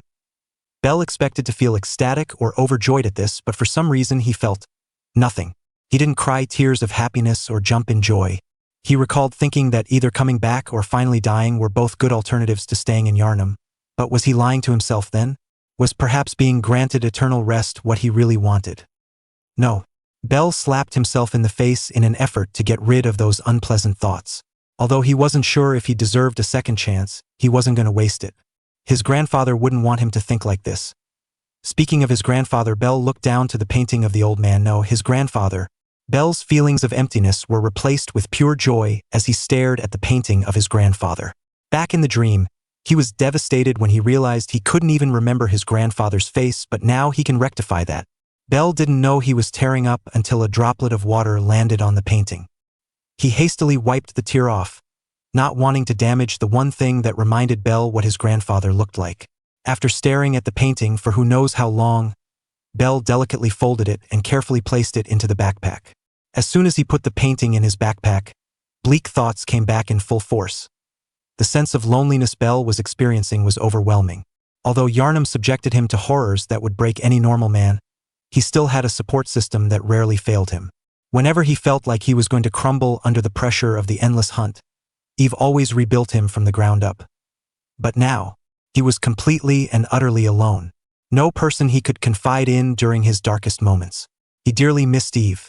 Back in the dream, he knew that was most likely the last time he would see her, but it still hurt like hell. Come to think of it, was he still even connected to the hunter's dream? Bell closed his eyes and projected an image of the hunter's dream in his mind. He felt his soul begin to wander for just a second until it was blocked by some force, preventing his soul from leaving this mortal plane and entering the hunter's dream. Bell wasn't really sure what to think. The hunter's dream served as the gateway to Yharnam, a place that he never wanted to visit again, but on the other hand, the workshop in the hunter's dream was the one place where he truly felt safe. Bell decided he would address this issue later. The albino picked up the diary and put it in the backpack. He then pulled out what appeared to be a map which had a bunch of marks on it as if someone had written on it. There were circles, arrows, and check marks that all led to one location, Orario. According to the map, he was quite close to the city. A thought occurred to Bell. Did he still want to go to Orario? Prior to the hunter's dream, his main goal of traveling to Orario was to become an adventurer and pick up girls in a dungeon. Bell chuckled at his previous ridiculous goal. Going into a dungeon just to pick up girls? What the hell was I thinking? He thought to himself. The dungeon was a place for adventurers that were brave enough to conquer the floors and fight the monsters that lurked within it. Not for some kid trying to play the role of being a hero and saving a damsel in distress. He was no hero, he was a failure. He didn't really know what to do. After a couple of moments, the albino decided it would be best to go to Orario and figure it out from there. He then slung the backpack over his left shoulder and started to look for a path. After a while, Bell found a dirt road in the middle of the forest and he finally took note of the light that lit up the dirt pathway. He stood in the middle of the path and looked up, which caused him to reflexively cover his eyes with his left hand. It's the sun. How long has it been since its heat has graced my skin? Because Yharnam was plunged into a constant state of night for all of eternity, Bell forgot what it felt like to be under the sunlight. It was an unfamiliar but pleasant feeling. Bell took off his hat, pulled down his bandana, and tilted his head toward the sky with his eyes closed, basking in the sunlight. He didn't know how long he stood there, but he was pulled out of his trance when he felt something approaching him. Bell put his hat and bandana back on and turned to face the possible approaching threat. He spotted a cart that contained 2 passengers. One was an old man who was at the front of the cart, holding onto the reins of the horses. The second person was a man with blonde hair, orange eyes, and a hat with a feather on top. However, the one thing that set him apart from the old man was this aura that he emanated. The carriage kept moving until it stopped a couple of meters away from him. Mister, are you okay? Are you hurt? Bell looked down to his chest and realized there was still dried blood from the wolves he killed earlier. I'm fine. This blood isn't mine, Bell said with a monotone voice. His blunt statement caught the man off guard and he shrunk in his seat. To then, whose blood is it? The old man asked with a sense of apprehension while the blonde-haired man looked at him with a sense of curiosity. Bell mentally chastised himself for making such a social blunder. He couldn't blame them for being suspicious of him. I mean, who wouldn't be wary of someone that had a bandana concealing their identity, was holding a sword, and had dry blood on their clothes that they claimed wasn't theirs without elaborating? He had to call upon the teachings of Queen Annalise. Not wanting the first people he encountered to be weary of him, Bell pulled down his bandana, forced a smile onto his face, an action that surprised him at how easy it was, and spoke in a polite tone. I apologize if I came off as suspicious. Earlier in the day I was attacked by some wolves and I killed them. I mean no harm. For some reason, the old man glanced at the orange-eyed man who nodded his head with a charming smile. He's telling the truth. The tension in the air dissipated and the old man gave Bell a small smile. Well, that's a relief. I thought you were one of those bandits. Can't be too careful these days. The albino nodded at that statement. It was then that the man wearing the hat abruptly called out to him. Where are you headed? He asked with a sense of urgency. I am traveling to Orario. Well, what do you know? That's where we are heading to. Wanna hop in? We got room for one more ride. The man asked with a little too much enthusiasm as he turned to the old man, who nodded his head. The man then turned his head back to Bell, his charming smile still on his lips. See? So what do you say? Although the man's eagerness was strange, sitting in a cart was certainly better than walking. I accept. Thank you for the offer. Bell started to make his way toward the cart. After he climbed up and took a seat in the back, the blondie immediately sat across from him. So, my fellow traveler, since we are going to be traveling together for the foreseeable future, I believe it would be best to introduce ourselves. The man pointed to the old man at the front of the cart. That is Mark.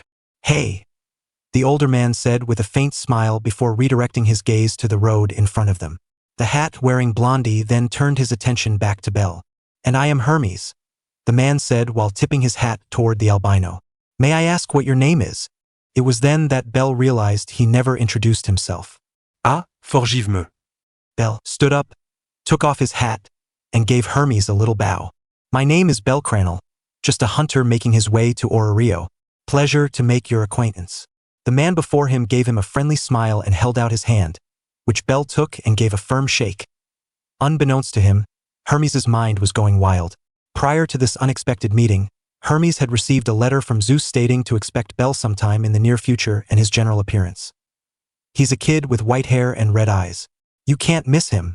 He looks like a rabbit. Although he suspected the boy before him was Bell, given his appearance perfectly fit Zeus's description, he just confirmed it himself. By sheer coincidence, he had come across Zeus's grandson. Hermes couldn't help but feel thrilled at this unforeseen development. I look forward to the changes you will bring to Orario, Bell Cranel. Chapter 6, Month 1, Day 1. Ever since Zeus sent that letter, stating that Bell should be arriving at Orario in the near future, Hermes was excited to meet the potential hero that the world of Genkai desperately needed. The meeting was not going as he expected. When he received that letter, he made various predictions as to what type of person Bell would be. Zeus never mentioned Bell had any training in the way of fighting at all, so he assumed Bell was a complete novice. He was proven completely wrong. When they exited the forest and started to make their way to Orario, they began to encounter some surface monsters such as goblins, and Bell dispatched every one of them. Now, Hermes didn't consider himself an expert in the way of fighting like some other gods such as Takamikazuchi, who was a god of war, but even he could tell Bell's skill with that blade was that of an expert. He made taking out those monsters look effortless, which astonished Hermes. He recalled that moment when two goblins were in front of the cart.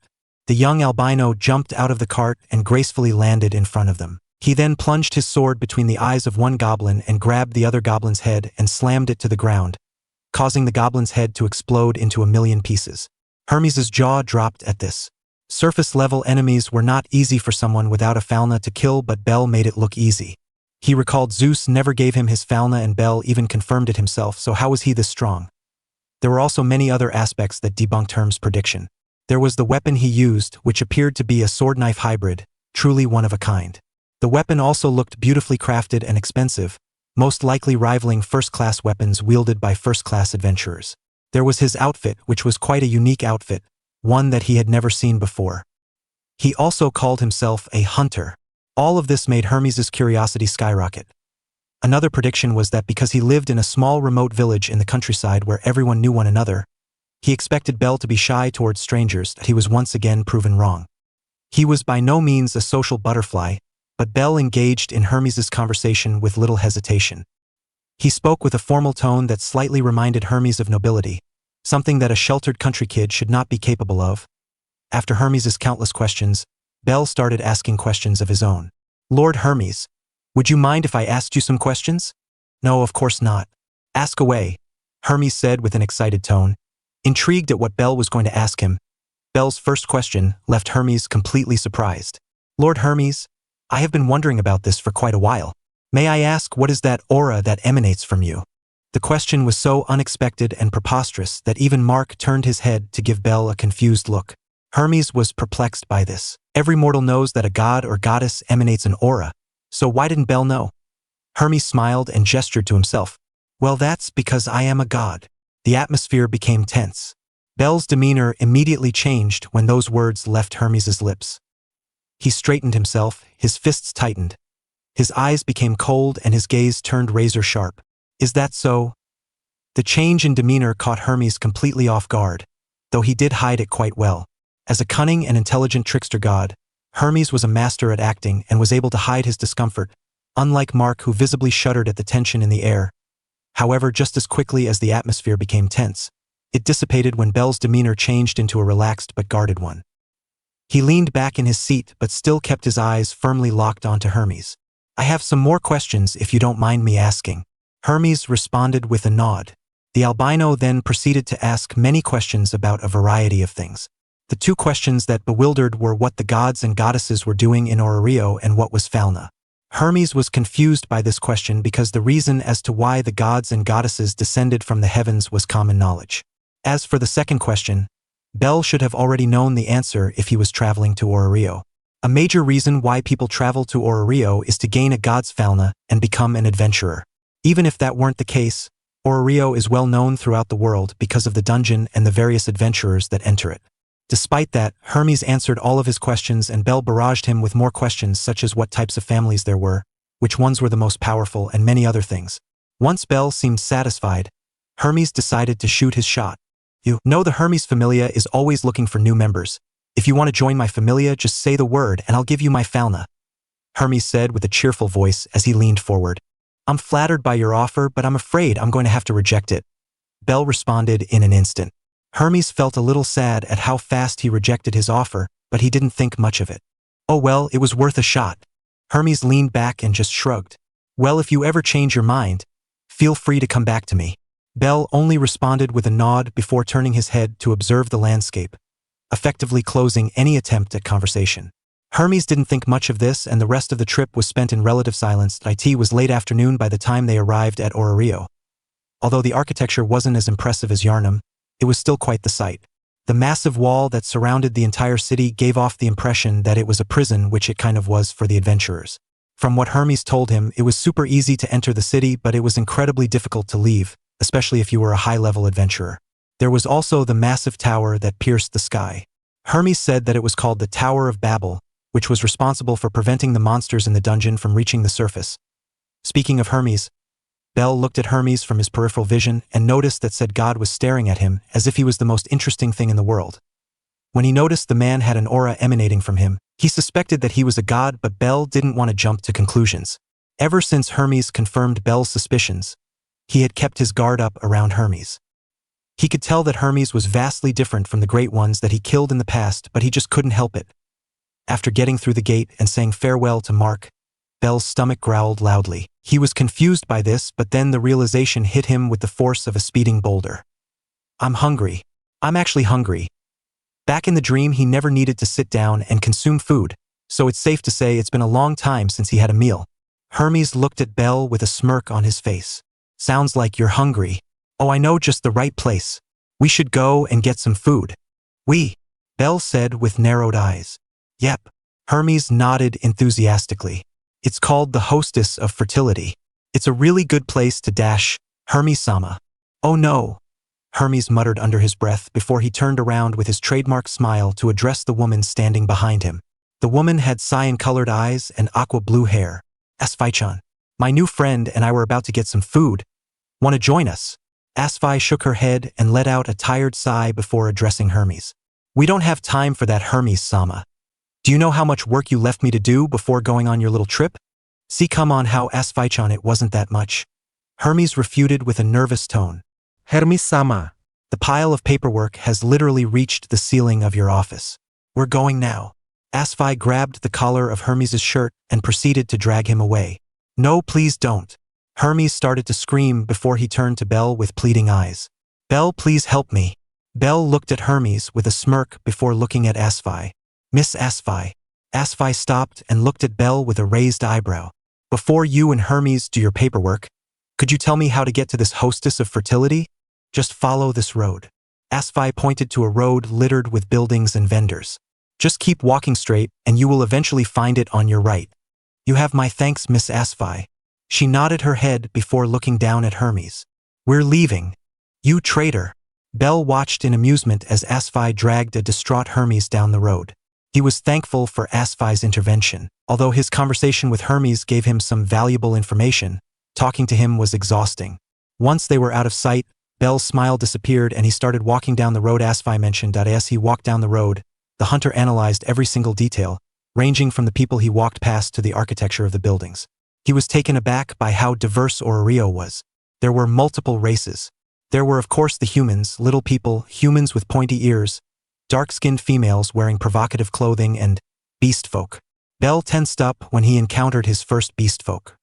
He almost reflexively pulled his rakuyo out of its sheath and cut them down where they stood, but he was able to stop himself at the last moment. They appeared to be passive and were not attacking other people. He also had to keep reminding himself that he was no longer in Yarnum, he was in Orario. If he killed them right now, it wouldn't end well for him. He also noticed that this place wasn't as advanced as Yarnum. There were no guns in sight, only swords and other weaponry. The young hunter stopped walking when he came across a cozy pub. It was a 2-story building made of stone, and judging from the commotion coming from inside, it must have been a popular place. His suspicions were confirmed when he looked through the window and noticed nearly every table was filled with customers. He read the name Hostess of Fertility on an overlapping sign that had a crossed fork and knife. Bell took a deep breath and walked through the main entrance. He was immediately greeted with an amazing smell and a lively atmosphere that he was not used to. The tavern was full of loud patrons having lunch and generally having a good time. This was completely new for Bell because the last time he was in a tavern, it was full of blood-crazed fiends and hello. Welcome to the Hostess of Fertility. How may I help you? Bell focused his attention on the beautiful woman that stood before him. She had bluish-gray hair that was kept in a ponytail. Her eyes were the same color as her hair and had beautiful porcelain skin. She wore a green above-the-knee dress with a white collar and long puffed sleeves. The outfit was the same as the other waitresses, so Bell assumed she was a waitress. Though the woman appeared to be more interested in staring into Bell's eyes, which made him uncomfortable. He audibly coughed, which snapped the girl out of her trance. Sorry about that. Welcome to the Hostess of Fertility. Table for one. The gray-haired woman asked with a smile. Yes, please, Bell said. Sounds great. Unfortunately, all of our tables are filled up, so you'll have to sit at the counter. Is that fine? Bell responded with just a nod and made his way toward the counter. He was more than okay with it.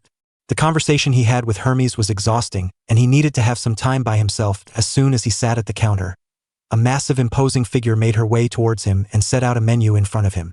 She had long brown hair, brown eyes, and had a commanding presence that made it easy to recognize that she was the owner of this establishment. Welcome to the Hostess of Fertility. Do you know what you want to order, or do you need a minute? 1 minute, please. Gotcha, I'll be right back. The large woman walked to the other side of the bar to help another customer. Bell looked at the menu and realized he had no idea what these items on the menu were. He heard footsteps approaching from behind the counter. Bell looked up to see the imposing woman waiting for his order. Have you decided on what you want to order? I apologize. I don't really know what to order, Bell said with a slightly shy tone.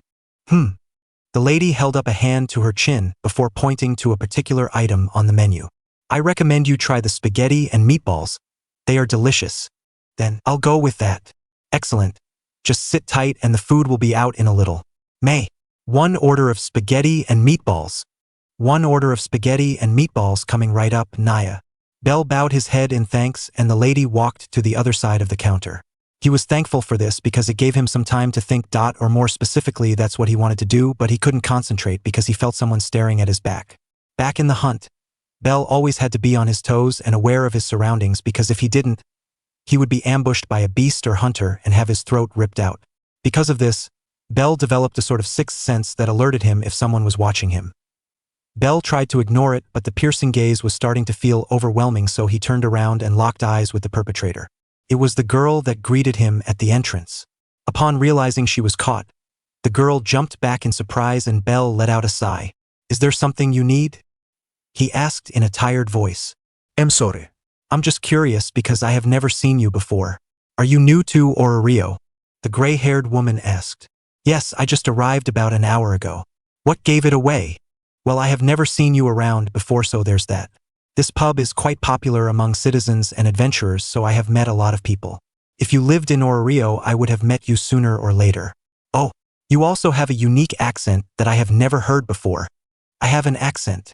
Bell asked with a raised eyebrow. The girl nodded vigorously. Yeah. It's subtle but quite unique. 1.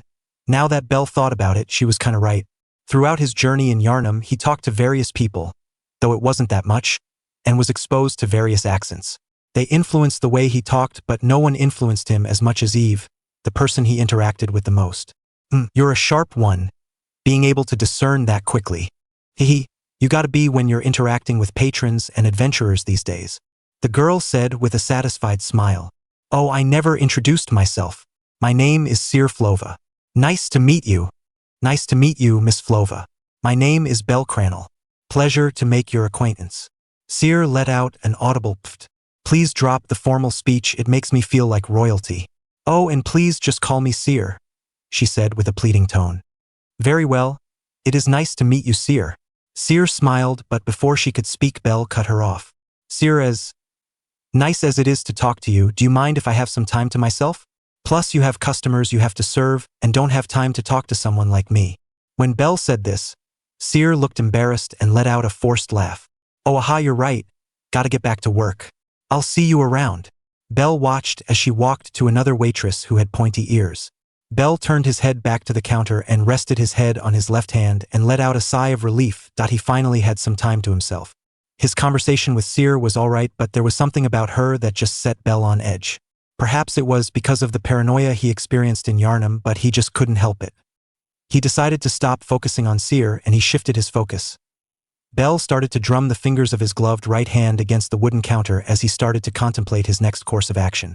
The first major problem was his lack of knowledge. Because he was in the hunt for such a long time, he had forgotten essentially everything there was about Genkai, resulting in him experiencing what was essentially severe amnesia.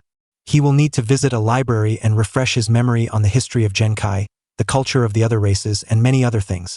Once he is done with that, he will need to find a temporary place to stay since he is technically homeless. Perhaps this cozy tavern offers vacant rooms to paying customers. He made a mental note to ask the owner of this pub about this. And after that, what should he do? What would Eve say? Bell was interrupted when a plate of spaghetti, utensils, and a glass of water were placed in front of him by the large, imposing woman. There you go, eat up. Bell nodded and grabbed a fork and stared at the meal before him. So this is spaghetti. He hesitantly twirled the fork in the pasta, grabbed some spaghetti and slowly put it in his mouth. The pub owner raised an eyebrow at this as she slowly watched the young boy chew his food. Once the boy swallowed the mouthful of food, he just stared at the food with glazed eyes. Hey kid, are you all right? Her question didn't register in Bell's mind. All he could think about was the plate of food in front of him. This is delicious. Bell hastily jammed the fork into the spaghetti and brought it to his mouth with a sense of urgency that was borderline insanity. He ate the food so fast that sometimes he coughed a couple times, having put too much in his mouth at once. Once Bell was done eating the last forkful, he leaned back in his chair with a satisfied look. Damn kid. I've never seen someone eat spaghetti that fast before. Must have been your first meal in a long time. The woman was joking, but her statement was completely accurate. Something like that. Do you want seconds? The boy immediately nodded his head vigorously, causing the woman to let out a chuckle before yelling to the chef in the kitchen. After that, she decided to make small talk. I've never seen you before. I'm assuming you're new around here, Mia said with a questioning gaze. Correct. I just arrived about an hour ago, Bell replied, confirming her statement. As I suspected. Well, the name's Mia Grand, but everyone just calls me Mia or Mama Mia. My name is Bell Cranel. Pleasure to make your acquaintance, Miss Grand, Bell said while tipping his hat towards her. The albino experienced a sense of déjà vu when Mia let out an annoyed pft. You can call me Miss Grand if you want, but all I ask is to cut that formal talk of yours. Bell raised his eyebrow at this but agreed nonetheless. Perhaps it would be best to tone down on his formal speech patterns. Very well, Miss Grand. I'm assuming you are the owner of this pub. Yep, you got that right. Bell gave the entire floor a glance before turning back to Mamma Mia. It's a very nice pub.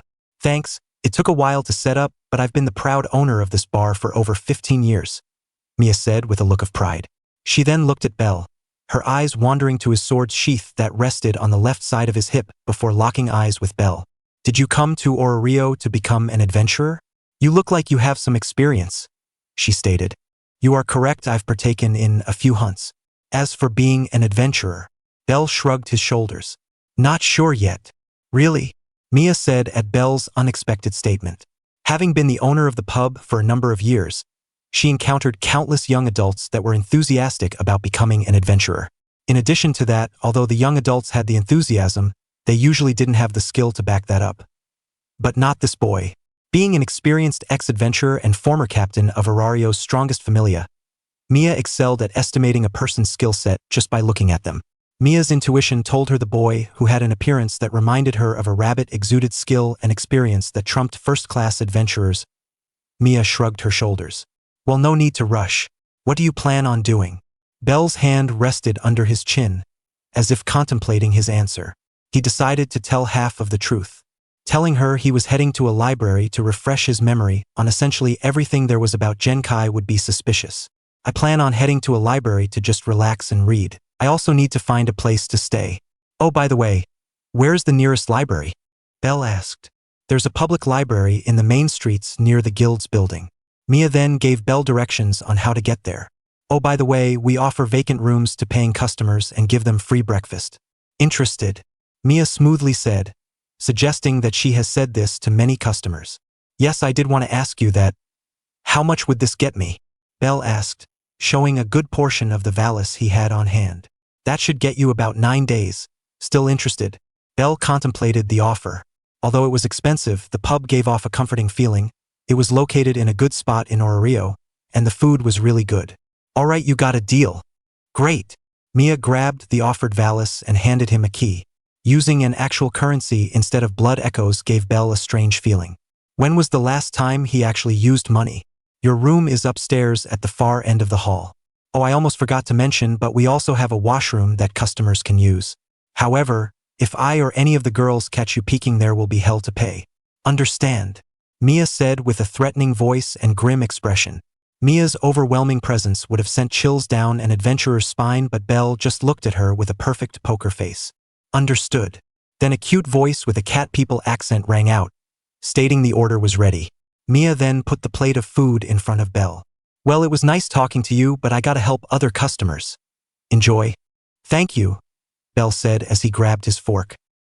He then started to eat the food, but albeit at a much slower pace, savoring the exquisite taste of the pasta.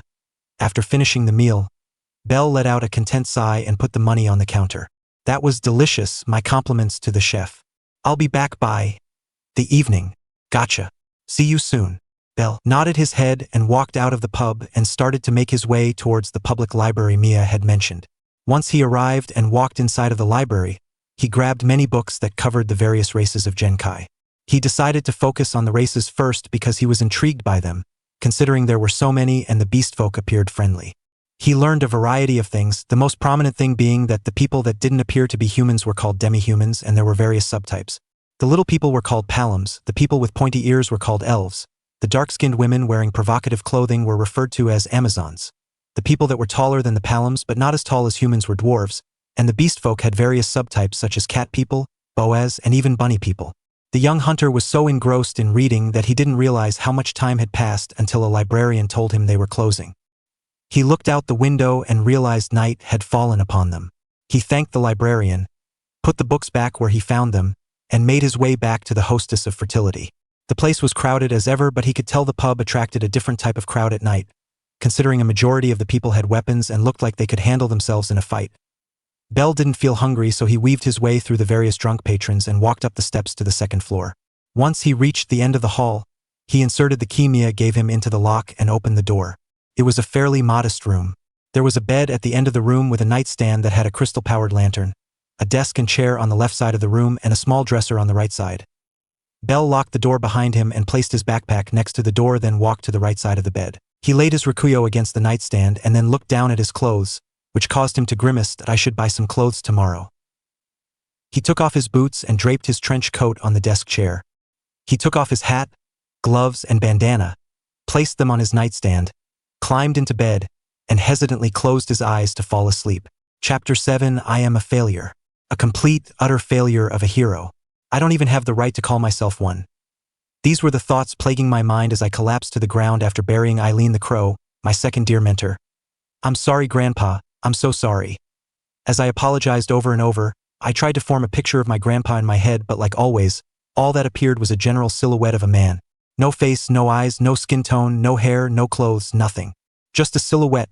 After just laying on the ground, staring at the massive red moon that plagued the sky, I rose to my feet and looked at the graves my comrades rested in. At least they are freed from this godforsaken place.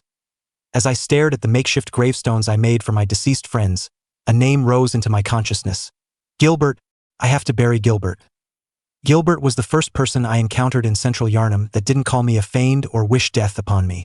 In fact, he gave him comfort and reassurance that I was in desperate need of. The fact that I forgot about Gilbert sickened me as punishment. I slammed my head against a wall until I felt disoriented and blood flowed down my face, obscuring my vision. After enduring the pain for a few moments, a blood vial materialized in my hand out of thin air and I injected it into my neck. The aching headache disappeared and the open wound on my forehead healed. After this, I immediately made my way back to Central Yarnum, obliterating any beast in my path. Gilbert deserved to be given a proper burial, not be eaten by starved beasts. Once I reached the stairs that would lead me back to Gilbert's window, I froze. His window was broken, the bars that protected the window were strewn all over the ground, and I heard growling coming from within the window that led to Gilbert's room. Did a beast break into his room through his window while I was gone?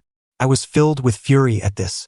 Gilbert deserved to have a peaceful death, not being ripped apart and devoured by a beast. All other thoughts ceased and all I wanted to do was carve out the beast's spleen. After I stomped my way up the steps and peered into his window, I spotted a beast that was facing away from the window. Just before I could leap through the window to carve out the beast's spleen, it turned around and I stopped dead in my tracks. It was wearing a necklace with a heart that had the name Eleanor, the name of Gilbert's deceased wife, engraved on it. It was his necklace. I connected the dots and sadness punched me in the gut. When the red moon rose into the sky, any humans that still had their sanity either went mad or turned into a beast. Gilbert was a victim of the latter. Oh, Gilbert. Gilbert leaped at me, seeking to feast on my flesh, and I rolled to the side. I then backstepped to avoid the swipe from his razor-sharp claws. Why did this have to happen to Gilbert? He didn't deserve this. I have to give him a quick, painless death. It was the least I could do for someone that treated an undeserving person like me with kindness. When he leaped at me again, I crouched, and when his head was directly above me, I drove my blade of mercy upward, piercing the behind of his chin and burying the blade into his brain. I gently extracted the blade and held his body in my arms. I gently swiped my fingers on his eyes, closing them. Once I rose and stood up with his body in my arms and started to make my way back to the graveyard outside of Eden Chapel, I recalled my last interaction with Gilbert. Are you absolutely sure you don't need me to do anything? Like, grab you some more blankets or pillows? I was sitting in a chair next to what I thought would be Gilbert's deathbed. He shook his head and responded in a weak, frail voice. You needn't concern yourself with me.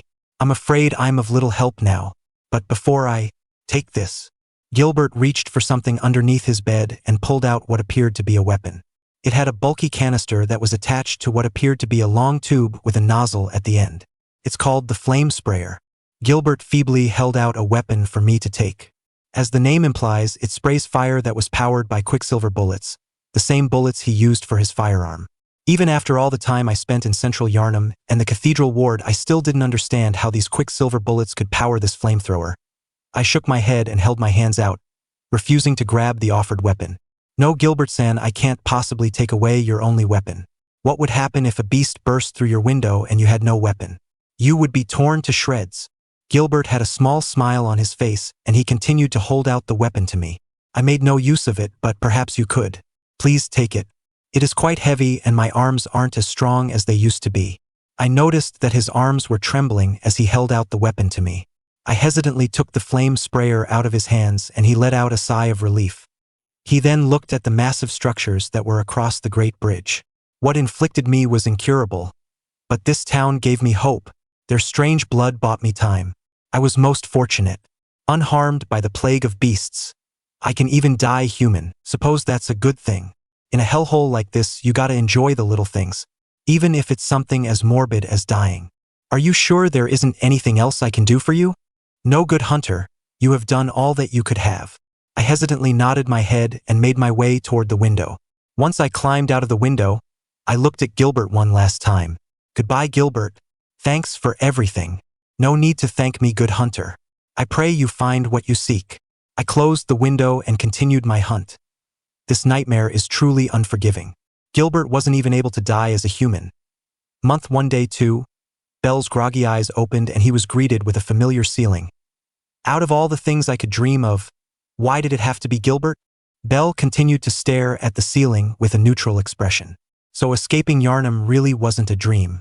He half expected to wake up with his head resting on Eve's lap or on the cold stone floor of the hunter's dream. Hell, it even could have been a sick joke played on him by a great one. But no, he actually escaped. Bell brought his hands to his face and started to wipe his eyes in an attempt to get rid of the grogginess. As he wiped his eyes, the smell of rust entered his nostrils. Even though this was a smell he quickly became accustomed to in Yarnum, the smell actually unnerved him. Bell hastily brought his hands away from his face and his eyes widened. There was fresh blood on his hands. Did I unknowingly cut myself last night? Bell checked his hands and didn't find any cuts or open wounds. Where was the blood coming from? Bell hurriedly got out of his bed and walked out of his room. As he zoomed down the hall to the bathroom, he unknowingly passed by a green-haired elf who was looking at him with a raised eyebrow. The albino burst through the bathroom door and made his way toward the mirror. His shaking hands gripped the sides of the sink as he stared into it with a horrified expression. There was blood all over his face. He turned on the faucet and splashed water on his face to try to rinse off the blood, but to his horror, not only was the blood still on his panic-stricken face, but the sink was now filled with blood. The taste of copper entered Bell's mouth and buzzing similar to that of hornets started to flood his ears. Oxygen suddenly felt sparse as Bell started to hyperventilate. He started to hastily scrub his hands with soap. Why won't it come off?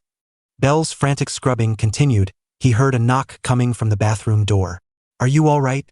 Bell hastily turned his head to look at the closed door. The buzzing in his ears slowly disappeared and oxygen became suddenly abundant. He turned back to face the mirror and to his relief, there was no longer any blood on his face or in the sink. He looked back at his hands to see that they were no longer covered with the color he became oh so accustomed to in Yarnum. He had a brief escape from the blood, but who knows when it will come back. He needed to get back to his room. The bathroom door opened to reveal a green-haired elf whose eyes widened. The boy before her looked like a complete mess. His hair was wild and unkempt. He had pale skin that was paler than usual, and his eyes were wide and wild. Are you okay? Why, I'm fine. Thank you for asking. Please excuse me. Although he tried to say it nonchalantly, the elf could still hear a simmer of anxiety in the boy's voice. Bell abruptly walked back to his room, leaving behind a slightly concerned elf. Once he was back in his room, the troubled hunter hastily put his gloves back on his shaky hands. He then sat on his bed and closed his eyes. Calm down, Bell Cranel. Just take a deep breath in and out, in and out. The troubled hunter listened to the mantra's instructions, and after a while, his heart rate slowed down and he gained some semblance of calm. Bell's wealth of knowledge that he built up from the countless books he read in the Canehurst Library allowed him to determine that he just experienced something that was similar to shell shock. Considering the literal hell he went through in Yarnum, Bell should have expected this. He was honestly surprised he kept his sanity. Come to think about it, am I really sane? Bell was one of the more stable hunters in the dream, but perhaps being sane in Yarnum has a lower standard than being sane in Genkai. He looked out the window and noticed the rising sun. The street that was overlooked by Bell's window was nearly empty with little to no adventurers or citizens walking in sight, signaling that the city was still in the process of waking up. It must be early morning. Bell put on his trench coat, hat, and bandana. He strapped his rakuyo to his waist and walked down the stairs to the pub. The creaking of the wood caused the only awake waitress to look at the young hunter. The elf's broom stopped mid-swipe when she locked eyes with the albino. The two just stared at each other, not knowing what to say.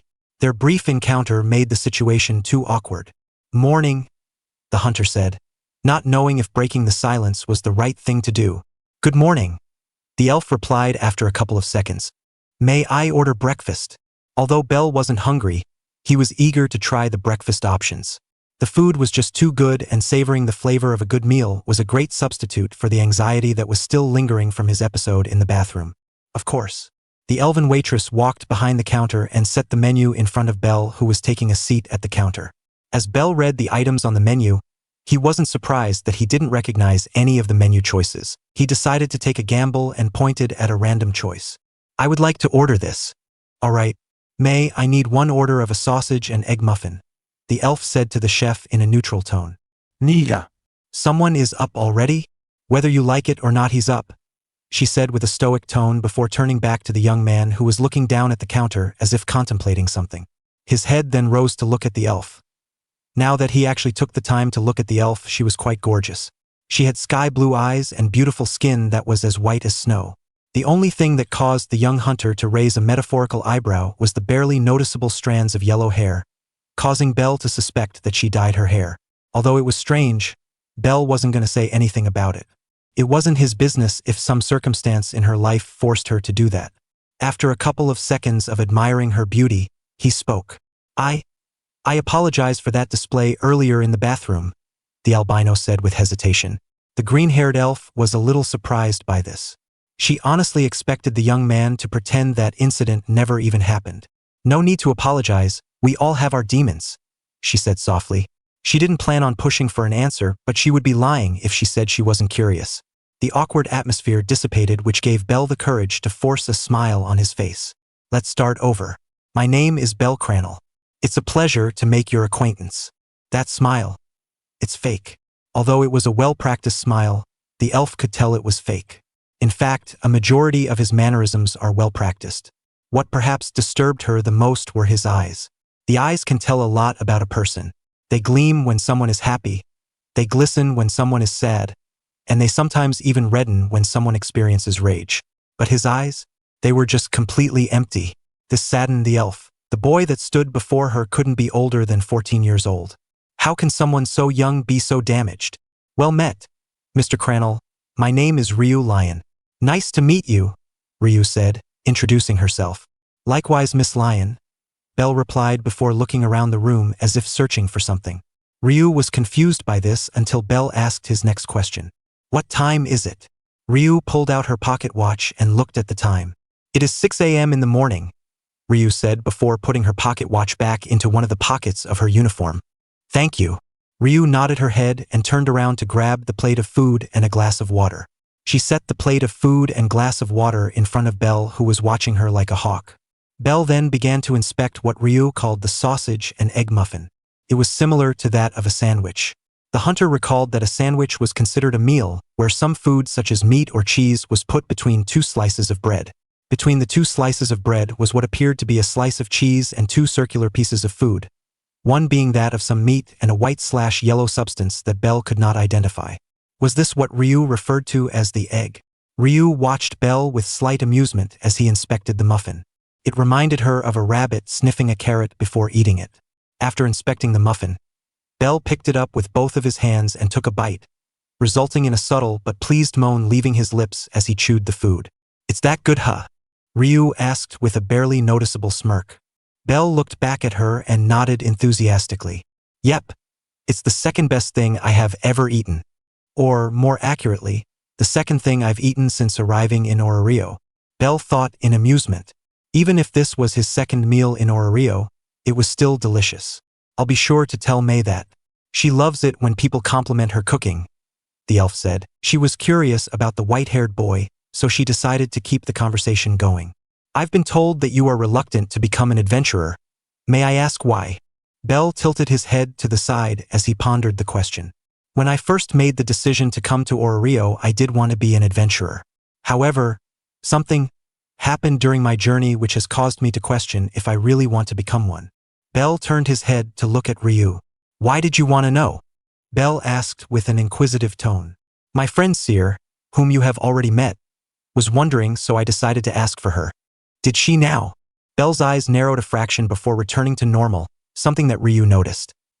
The only person that I told I wasn't sure if I wanted to be an adventurer was Mia. So how does Seer know? Did she talk to Mia or was she eavesdropping? I was also curious because of that sword of yours. From what I could tell from its sheath, it must be well made and quite expensive, something that a new adventurer should not have, Ryu said while glancing down at the sheath that was resting on the left side of Bell's waist. Why, thank you. It truly is one of a kind and probably one of my most prized possessions. Bell detached the sheath from his waist and held it out in front of Ryu. He put his right hand on the handle of the blade and looked up at Ryu. May I? After a couple of seconds, Ryu nodded and Bell pulled the sword slightly out of its sheath. Not completely out, but just enough for Ryu to see the blade. The sword was truly beautiful. The blade was clean and slender, reminding her of a katana. There were intricate engravings near the sword's guard. What intrigued Ryu the most was the pommel of the sword, which was hollowed out in a way that something was supposed to be attached to the pommel. It truly is a beautiful blade, Ryu admitted. You have my thanks? Bell said with a smile, one that Ryu could tell was more genuine than the previous one. Bell put the blade back in its sheath and reattached it to his waist. I do find it odd that you were willing to show that blade to me, considering we just met, the elf said. Perhaps. Maybe I just wanted to show it off to a fellow skilled combatant. Ryu was perplexed by his statement. And what led you to that assumption? Ryu said with narrowed eyes. Bell casually shrugged before resting his head on his left arm that was propped up on the counter.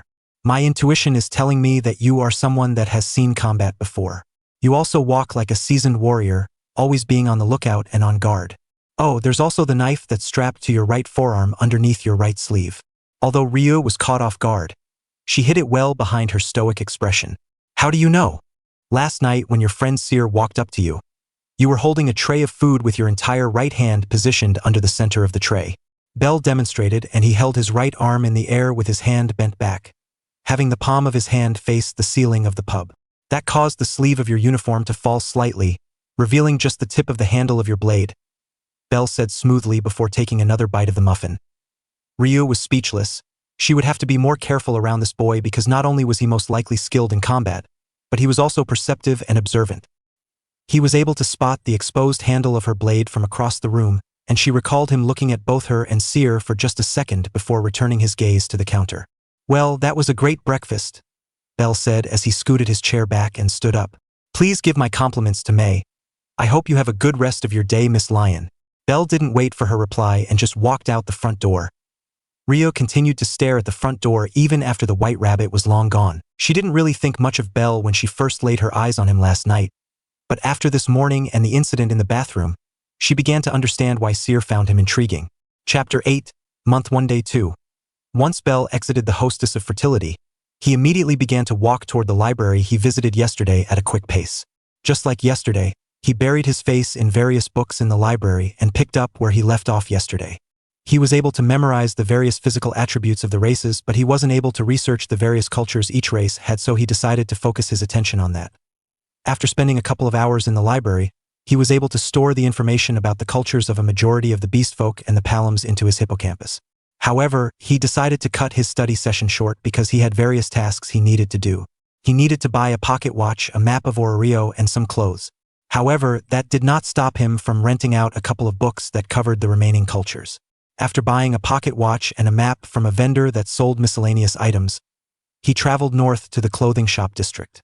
Like the rest of Orario, the shoppers in the shopping district were diverse in race.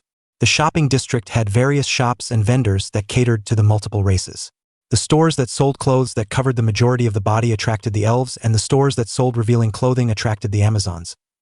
Bell decided the elven shop would be the best place. Although it felt nice having the sunlight land on his skin, he still preferred clothes that covered the majority of his body.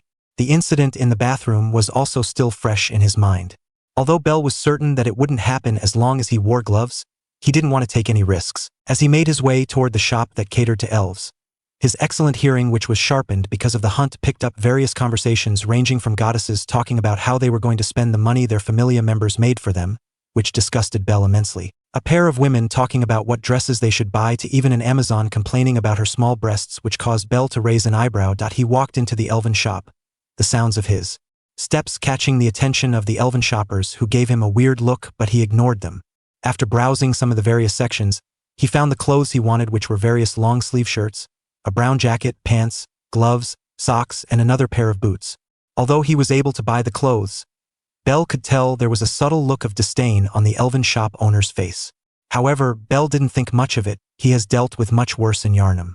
An old elf's look of disdain didn't bother Bell in the slightest. By the time the hunter was done with all of his errands, the sun had set and the moon had started to rise. When he walked through the entrance of the now-packed pub, he was greeted by the gray-haired waitress. "Welcome back, Bell." Bell gave her a smile and a little wave of his hand before walking up to the counter, catching the eyes of Mamma Mia. "Welcome back, kid. You're not going to skip out on dinner this time, are you?" Mia said with narrowed eyes. "May's cooking is too good to miss out on," Bell said with an honest tone. A satisfied look formed on Mia's face after the young rabbit said that. "Now that's what I like to hear. Yeah, I bet you do. I have some items I need to drop off in my room, then I'll be down." As Bell weaved his way through the various drunk patrons in the pub, he spotted Ryu, who was setting down a plate of food in front of a plastered customer. She turns around to see Bell, who nods his head towards her. She nods back, and just as they were about to pass each other, the leg of an intoxicated adventurer stretches out in front of Ryu, causing her to slip and tumble forward. Bell spotted this and reflexively moved to catch her, and what resulted was an awkward position. Bell's left hand was grasping Ryu's right hand that was holding the tray. His right hand was grabbing her shoulder, and her left hand was resting on Bell's chest. "Are you all right, Miss Lion?" Bell asked the green-haired waitress. The waitress looked up, and the hunter noticed that her face and pointy ears were starting to become a little red. She continued to look at Bell wide-eyed, with her mouth opening and closing repeatedly as if she was trying and failing to form a coherent sentence. "Is something wrong? Is Miss Lion intoxicated too?" Bell thought as he stared at her with a slightly confused expression.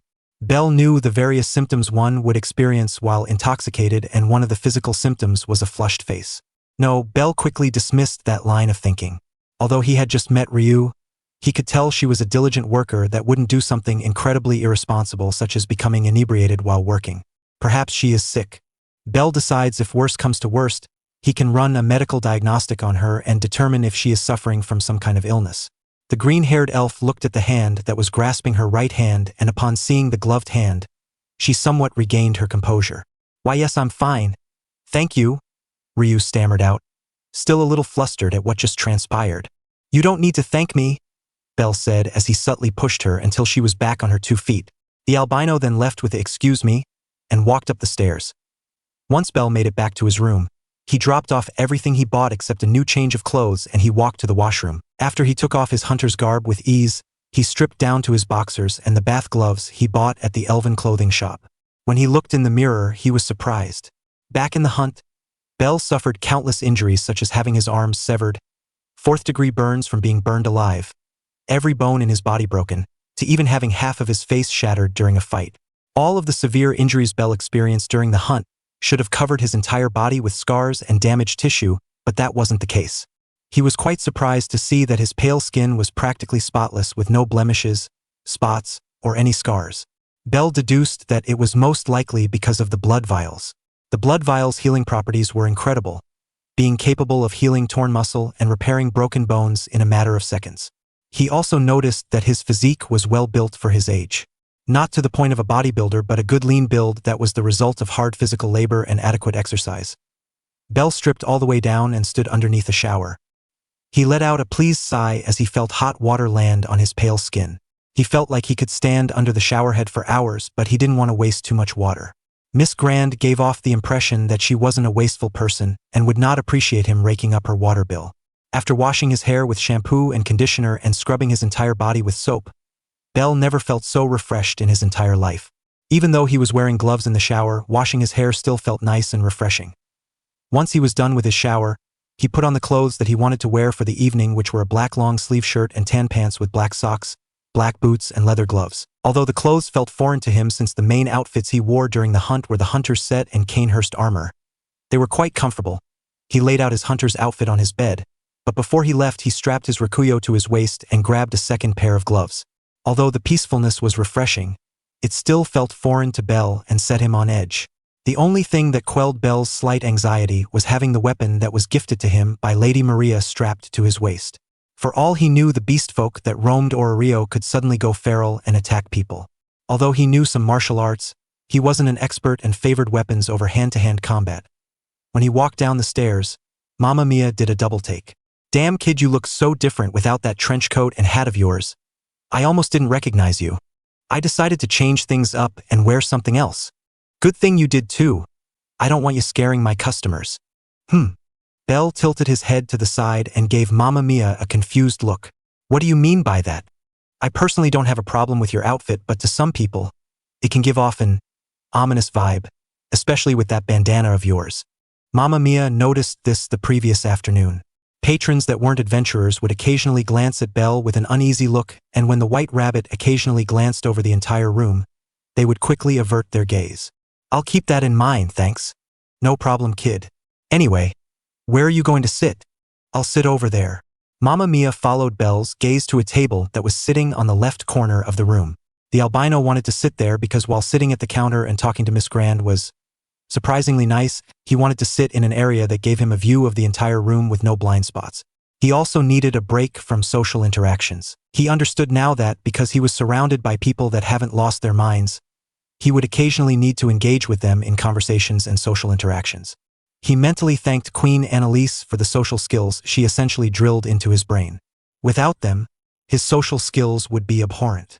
"All right, make yourself comfortable and I'll send over a waitress to you soon." Bell nodded his head and walked over to the table and took a seat. As he waited for the waitress, he looked around the room, observing all of the various patrons and adventurers that were either eating food, talking, or getting intoxicated. Although the number of people in the room was intimidating, it was actually nice seeing people have a great time and not worry about losing their minds or getting ravaged by a beast.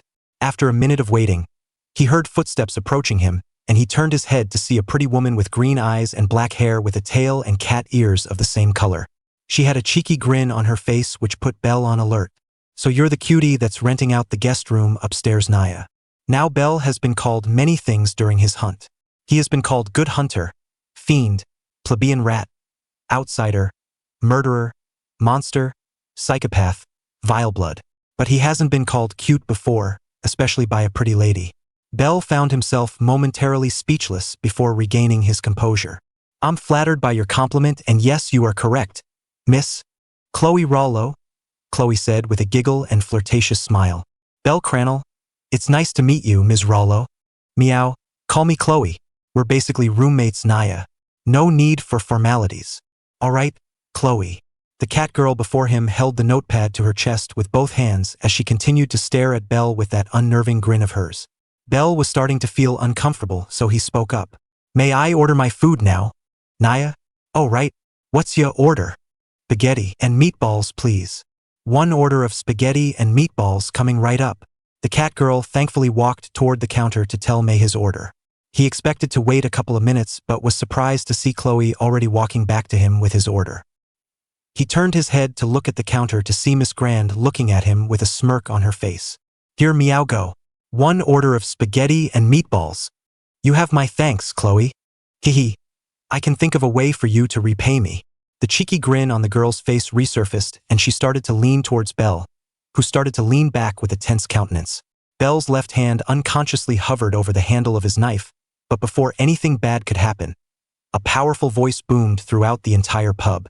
"Hello, get back to work right now." Enya? Yes, mama.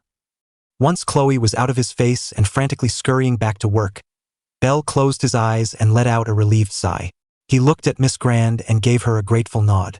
The young hunter then looked at the plate of spaghetti before him and felt his mouth begin to water.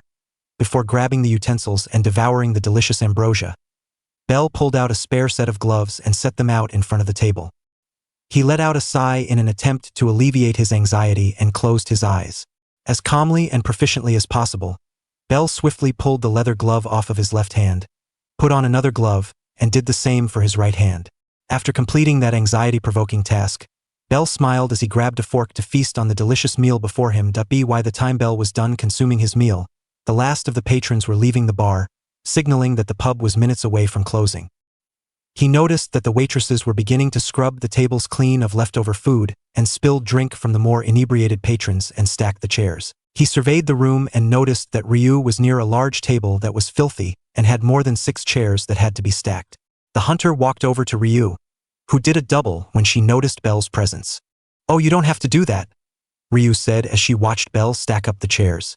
"It's fine. Watching a sick person work doesn't sit right with me." "What do you mean?" the elf said with a confused tone.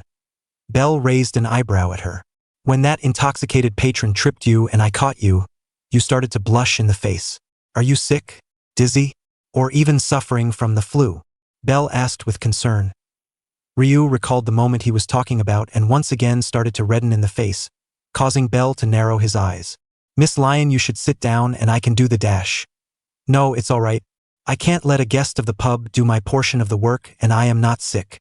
The seriousness in the elf's voice caused Bell to be taken aback. "Oh, forgive me then. May I ask why you were blushing then?" "Well, it's because Bell didn't listen to the rest of Ryu's statement because his left hand suddenly shot backward and grabbed the wrist of an outstretched hand that was reaching for his behind. He turned his head to look over his shoulder and spotted Chloe, who looked like a deer caught in a set of headlights. "Naya, what are you doing?"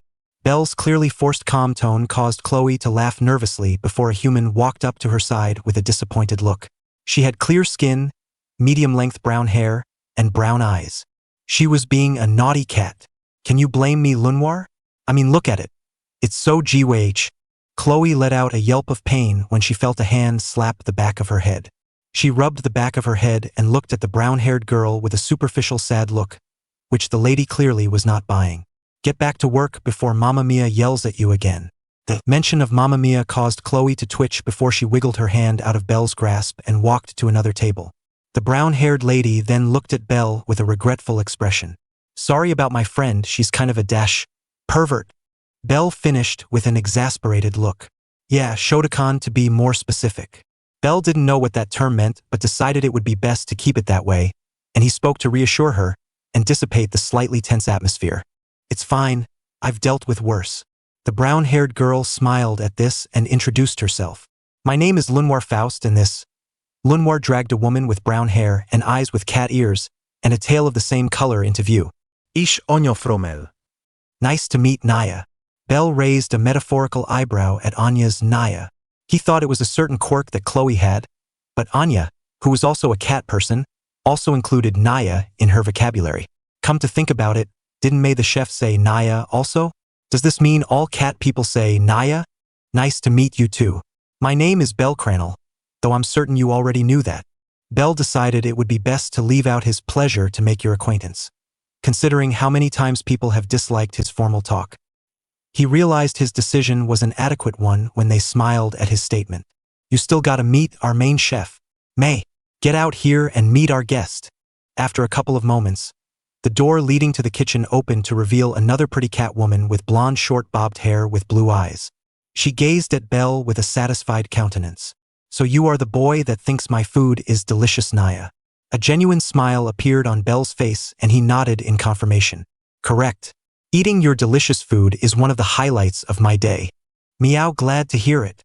After talking to the rest of the workers for a while, everyone finished their work and retired to their quarters. As Bell sat down at the desk chair, he recalled that Ryu never answered his question but decided he would question her later. Not wanting to go to bed and possibly experience another bad dream, Bell pulled out the book he rented from the library that covered a variety of cultures. When he got to the elves section, "Oh, that's why she got flustered." Month 1 day 5, it's been 5 days since the hunter arrived in Orario and quite a lot has changed for him in several ways. To begin with, although he still had much to research in terms of relearning everything there was to Genkai, he more or less memorized all of the aspects of the major cultures, which resulted in him apologizing to Ryu who, in response, started apologizing to Bell for tripping in the first place and putting Bell in that position. After 5 minutes of back and forth apologizing, The workers, who no longer found the situation amusing, told them to stop and find some sort of middle ground. Learning the cultures of the various major races also influenced his view on some of them, more specifically the beastfolk. By learning their culture and interacting with Chloe, Anya, and May on a daily basis, he was able to reduce his prejudiced view of some of them and tolerate the race's existences. He also noticed he didn't need to eat as much as the average person. One meal was enough to sustain him for 2 days, but despite that, he indulged in May's excellent cooking. Although it was not good for his finances and the smart move would have been to just eat when he needed to, trying various foods that Genkai offered quickly became one of Bell's favorite activities. However, one thing that he still, unfortunately, needed like every other living creature was sleep. Back in the dream, Bell never needed to sleep and began to find the task of sleeping unproductive and a waste of his time. Bell quickly did the math and realized that the average human spends roughly 1/3 of their lifespan sleeping. Think about how many things they could accomplish in their life if they didn't need to sleep. Thankfully, Bell realized he didn't require as much sleep as the average living being. If he really needed to, he could go about 2, maybe 3 days without sleep, something that Bell was relieved about. The workers' opinion of Bell has also changed throughout the 5 days. Although Bell was quiet and kept to himself, he was by no means a reclusive person. He was friendly and always engaged in polite conversation with anyone that initiated it with him. However, his manner of speech and the way he talked did not match his background. Although reluctant to reveal his past, he revealed to the workers of the pub that he was from the countryside, which was something that surprised them considering his manner of speaking was similar to that of a noble. Though thankfully he didn't have that pompous, condescending attitude that was common among snobbish nobles. Quite the opposite, in fact, Bell was a kind individual. He also had these various quirks that were strange but unique in the sense that they made Bell stand out amongst other human beings. He had this ritual he conducted whenever he was about to eat. Once he ordered his food, he would always pull out 2 gloves and lay them out on the table. Then he would close his eyes and take off his left leather glove, then put on what was assumed to be his left food-eating gloves as fast as possible and do the same for his right hand. The workers also noticed he exhibited behaviors and manners that, although similar to an elf, set him apart from the species that was known to look down on others. Like elves, he dressed in clothes that covered a majority of his skin, such as long-sleeve shirts or pants. He also wasn't comfortable with people touching him, but he never demeaned or physically pushed people away when someone did. Overall, Bell was a welcomed guest of the hostess of fertility. However, they noticed that his behavior started to change on the 4th day. It was subtle but noticeable. Although Bell was a calm individual, he seemed to be more fidgety and on edge. Even though there was nothing dangerous in the pub, he would occasionally glance over his shoulder, as if expecting someone to be stalking him. He left early in the morning to go to the library, and right when he got back in the evening, he immediately locked himself away in his room and didn't interact with anyone, even Ryu and Mamma Mia, who were the 2 people that Bell interacted with the most. His behavior once again completely changed. Gone was the shy Bell, who was now replaced with an extroverted Bell that was desperate for any social interaction. The girls of the pub didn't really know what to think of his abrupt changes in behavior, but they hoped it wasn't for a bad reason. Bell didn't really know what was causing the escalating anxiety that he was experiencing over the past couple of days, but he genuinely didn't know how to get rid of it. He thought it was possibly social interaction overstimulation, so he secluded himself in his room, but that wasn't the case. He even tried the exact opposite to alleviate the anxiety, but it didn't help at all. It wasn't until Bell was rolling in his bed covered in sweat did he realize why he was feeling this way. It was the quiet sense of peace. It was too peaceful. Bell was granted moments of peace during his hunt, such as his moments in the hunter's dream or when he wasn't hunting invaders as Queen Annalise's knight, but those moments were incredibly rare and infrequent. This prolonged sense of peace, although refreshing, was completely foreign to Bell, and it was missing something that Bell wasn't proud to admit. It was missing the thrill of the hunt, the intoxicating rush he experienced when his life was in danger while in battle with a beast worthy of hunting or an invader worthy of dueling. He didn't know how long he spent rolling around in his bed drenched in sweat, trying and failing to fall asleep, but he immediately froze up when he heard a familiar voice, "My good hunter. Eve." Bell immediately turned his head at the sound of his surrogate mother, but to his disappointment, he was greeted with just the right side of his room. However, he noticed something very peculiar. His eyes hyper-focused on his rakuyo, which for some reason appeared to have a glow to it, as if demanding his full attention. The hunter found himself transfixed on his beloved weapon. It wasn't until it was in his hands did Bell realize he actually got out of his bed to admire the weapon he had used to claim so many lives. What's wrong? My hunter? Don't you hear the hunt calling? Look at you. That glint in your eyes. You boy are insufferable. Ha! Bell looked around the room and once again, he was greeted with an empty room. But that didn't stop the voices.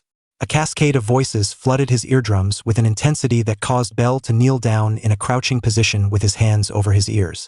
All the voices were blended into one incoherent mess until one voice spoke above all the others. "What are you still doing here? Enough trembling in your boots. A hunter must hunt as if in a trance." Bell's arms fell limp to his side as he lifelessly rose to his feet. He then bent over and picked up his rakuyo, which was illuminated by the moonlight. "A hunter must hunt, she's right." Bell opened the window and gracefully leaped out of the window and landed on the adjacent building. He let his feet guide him until he found himself in front of a massive tower that pierced the starlit sky. He peered into the entrance and spotted the black abyss that led deep underground. The hunter felt a massive smile stretch across his face as he descended down the steps to the one place in Orario that held beasts. That night, the dungeon trembled. Chapter 9, Day 6. It was 15 before 4 in the morning, and although the streets of Orario were usually empty at this time of day, there were 4 lone adventurers making their way toward the Tower of Babel. All 4 of the adventurers were wearing purple clothing that was common in the Far East at AT. The front of the group was Kashima Uka, a man with black hair, ebony eyes, and a tough, solid build. He wore a red, gold, and black kamishimo on top of his purple clothing along with brown pants and long black boots. To the man's right was the stoic Yamato Makoto, a beautiful woman with porcelain skin and long black hair that was tied into a ponytail. She wore a loose purple kimono that reached her thighs with thigh-length boots. Makoto was talking to a short girl who, in between talking to Makoto, would occasionally glance at Uka with a subtle but flustered expression. Her name was Hitachi Chigusa, and she had black medium-length hair that covered a majority of her face with the exception of her left dark green eye. She wore bandages around her neck and left upper leg, as well as a lavender kimono with red cloth wrapped around her waist. And last but not least was Asuka, who was walking on Uka's left side. She had brown eyes, moderately small brown hair, and yellow clothes, with a belt that went around her waist. The group of 4 adventurers reached the entrance to the dungeon, and after standing there in silence for a few moments, the leader of the group turned around to address his fellow familia members. "What we are about to do is very dangerous, so remember, stick together and watch each other's backs." "Understood." The other 3 adventurers understood very well. It was very early in the morning, and because of that, the dungeon should be empty with no adventurers. This would mean all of the monsters in the dungeon were theirs to kill. However, this also meant they were completely on their own. Although adventurers were not altruistic by nature, there were still some out there that would help other adventurers in their time of need. They would not have that safety net if they went into the dungeon this early. The spawn rate for the monsters would also be fresh since they would be the first adventurers today, which meant more kills and more monster crystals, but also more danger. This was something they would not normally do, but with expensive taxes from guild to pay and considering how impoverished they were, Uka believed this action was necessary and got permission from Takamikazuchi to do this, albeit reluctantly.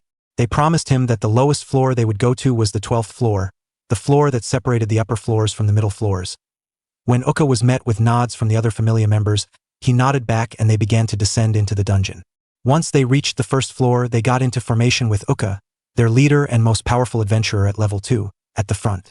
Although this could be considered a bit overkill since the first level contains notoriously weak monsters such as goblins, Takamikazuchi always told them to never underestimate their enemies, especially the dungeon. As surreal as it was, the dungeon is actually a living entity that holds extreme malice towards the adventurers that dare step into its floors and the gods that gave them their fauna. The dungeon would actively try to murder them through underhanded ways, such as causing random monster stampedes and spawning extra monsters from the walls. However, it didn't take long for them to realize something peculiar was happening. Uka-san? Why haven't there been more goblins? Chigusa asked with a hint of uncertainty. I am not sure. Mikoto-chan, activate Yatano Kiro Garesu. Uka commanded. Mikoto nodded her head and activated her skill. Yatano Kiro Garesu is a skill that allows her to search for enemies within a set effect range, including hidden enemies. This skill only applies to enemies that she has encountered before, but this shouldn't be a problem since Mikoto and her familia members have been in the first floor countless of times. So when Mikoto said she couldn't detect any enemies, the other familia members were perplexed. The only logical conclusion they could come to was that a group of adventurers entered the dungeon before them. And they confirmed their hypothesis when they stumbled upon the first of many massacres. By the gods! Asuka muttered as she looked at the brutal display. Mikoto walked forward to inspect one of the unfortunate goblins that met their end. There was a massive blood smear on the wall whose origin point was a goblin whose head was smashed against the wall with brain matter splattered around it. Beside the smashed-in goblin was the corpse of a kobold, whose snout appeared to be snapped off of its face. The one that unnerved Makoto the most was the corpse of a goblin who was literally ripped in half, whose magic crystal was barely attached to the left side of the goblin's body. Speaking of the magic crystal, why hasn't the adventurer taken the magic crystals? Makoto asked as she plucked the monster crystal from the goblin, causing its corpse to finally disintegrate into dust. I'm not sure, but let's pick them up before other monsters spawn and eat the crystals, Oka said as he walked to another decimated monster corpse. Being in the dungeon with so few adventurers is already a risk. We can't afford to deal with an enhanced species too. Let's continue. Hopefully we will catch up and confront them on why they left behind the crystals. That never happened. Every floor they traversed was filled with slaughtered monsters that made them shudder in discomfort. However, all of the horrifying sights did help Makoto paint a picture of their mysterious adventurer. Whoever braved the dungeons before them was a powerful individual who definitely was not a level 1, and her theory was solidified when they reached the 6th floor. The 6th floor contains war shadows, which are dark humanoid monsters that have long arms with 3 razor-sharp claws. They are the strongest monsters on the 6th floor and are considered newbie killers, since they are responsible for the deaths of countless newbie adventurers. But the bloodbath in front of them banished that thought from their minds. 5 war shadow bodies were lying on the ground, with a pile of dust close by indicating that there was a 6th.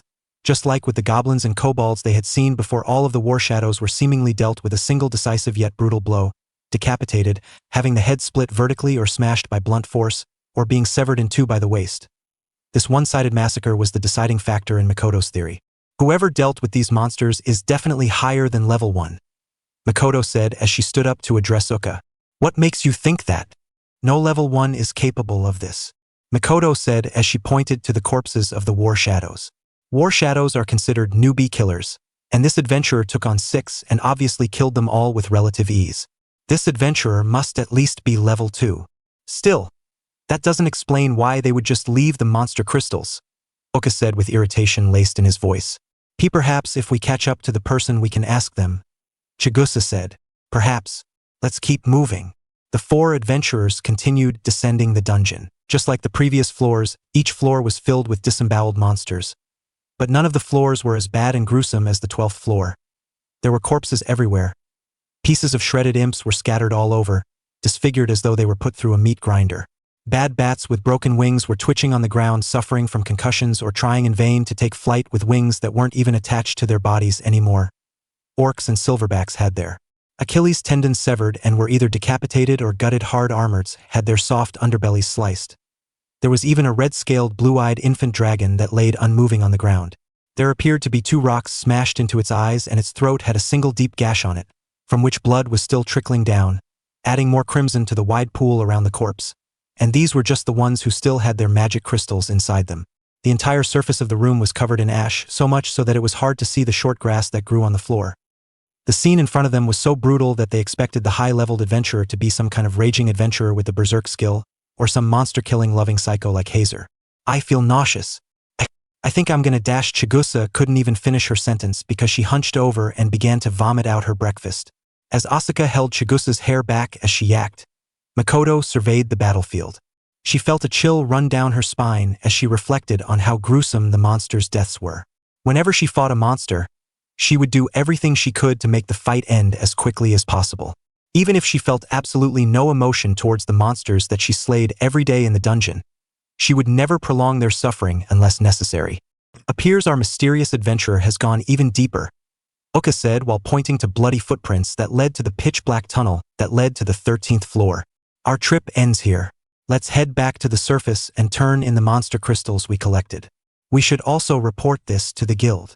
The 4 adventurers turned around, but before they could head back the way they came, a rumble rang out. The ground they stood on began to shake, and the adventurers looked at each other with a sense of apprehension. Oh shit. Everyone turned to Uka, who had a look of fear in his eyes. What is it? What did you hear? Makoto asked. Because Uka was the only level 2 in the group. His senses were much better than everyone else's, so he must have heard something that they couldn't hear. However, his response was, "Run!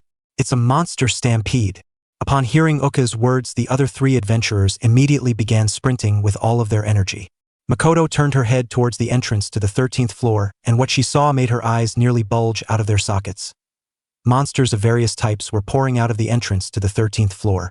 Hellhounds, almiraj, even monsters from the 15th floor such as dungeon worms and ligerfangs. And minotaurs! Makoto felt despair flow through her as she watched multiple minotaurs emerge from the lower floors.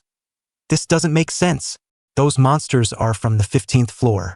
Why are they up on the 13th?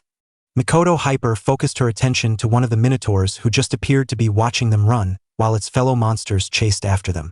She was confused by this until she saw the minotaur's mouth open and its chest expand. Horror crept on Makoto's face, but before she could warn her familia members, a loud ear-piercing roar rang throughout the dungeon floor. Without taking into account a minotaur's strength and endurance, what made them so dangerous to level 1 adventurers was that their roars are known to paralyze level 1 adventurers in fear, which was what unfortunately happened to Asuka and Chigusa, who collapsed to the ground, petrified by the minotaur's powerful roar.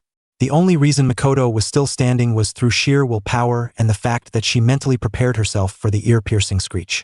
Thankfully, she wasn't the only one left standing because although unnerved by the roar, Uka stood by her side as he hastily picked up the unconscious Chigusa and threw her over his shoulder. Makoto did the same with Asuka and the pair took off again.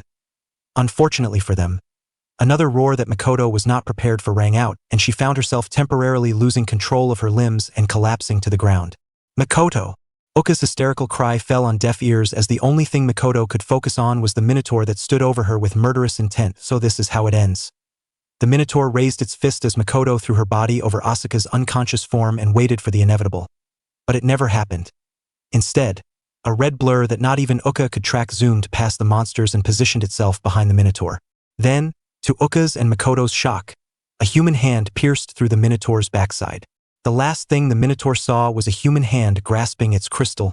Poof! The minotaur disintegrated into dust, revealing the figure that ended the monster's life. Although it was hard to tell, the figure was wearing a normal t-shirt and sweatpants that were drenched in blood.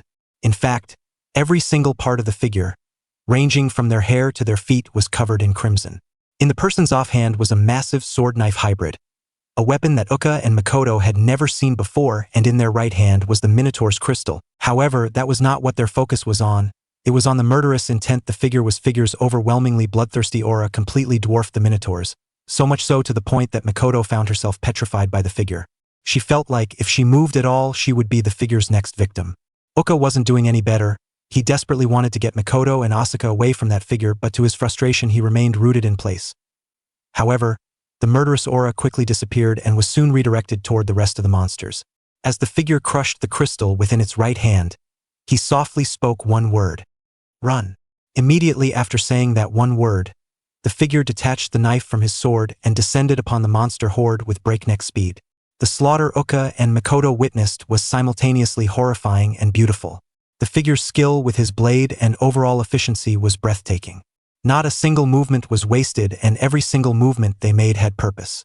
However, the figure's brutality and ruthlessness was disturbing.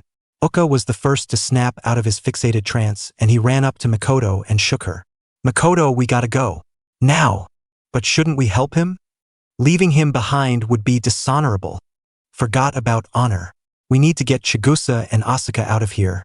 And besides, does it look like he needs help? Makoto looked back at the Bat-No, at the massacre that was taking place, and shuddered. Calling this a battle would be disrespectful to the figure that had just saved their lives. He was annihilating all of the monsters. He didn't need their help. In fact, joining the fight would most likely be detrimental. Although Makoto didn't want to, the best course of action would be to leave their savior behind. Where do you think you're going? A pair of ligerfangs were sprinting towards the entrance to the next floor, desperate to escape the slaughter that was taking place. No one escapes the hunt. The hunter descended upon the retreating pair and brought his blades down, decapitating the ligerfangs in one smooth swing. He didn't even admire his handiwork, as he was already focusing on his next prey, a dungeon worm that was trying to escape. It was wiggling into the ground, and Bell was just able to grab the end of the worm. The disgusting worm met its gruesome end when the hunter violently slammed it against the dungeon wall, giving the wall a new crimson color. As he tossed the carcass aside and began to slaughter the rest of the monsters, a thought occurred to him. These monsters are pretty weak. Every monster he encountered died in 1 or 2 slices with his blade. Some even died by just a single punch. The hunter couldn't help but find himself disappointed by this. Even the church servants or the church doctors in the cathedral ward were able to tank at least one punch from him. Oh well, even if his hunt is disappointing, a hunter must hunt, and Bell Cranel never left a hunt incomplete. By the time his hunt was nearly complete, all that was left was a lone minotaur who was slowly backing away from the hunter. The clear fear in its eyes did help alleviate Bell's disappointment, but it still wasn't enough to TO the hunter's surprise. The minotaur let out a roar and began to charge at the hunter. He couldn't help but feel a tiny bit of respect for the beast. It stood next to no chance against him, but despite that it wasn't going to die running, it was going to die fighting. The hunter stood still and allowed the minotaur to close the distance between them. The minotaur's haymaker was easily blocked by the hunter, and he burrowed his hand into the minotaur's chest. Once his hand grasped something deep within the beast, he pulled his bloody arm out to reveal the beast's crystal before its body turned into dust as the hunter crushed the crystal within his hand. He slowly turned around to look at the aftermath of his hunt, and once again, he felt disappointed. Does the dungeon hold more challenging beasts in the lower floors? Stop focusing on that. There's something more important than that.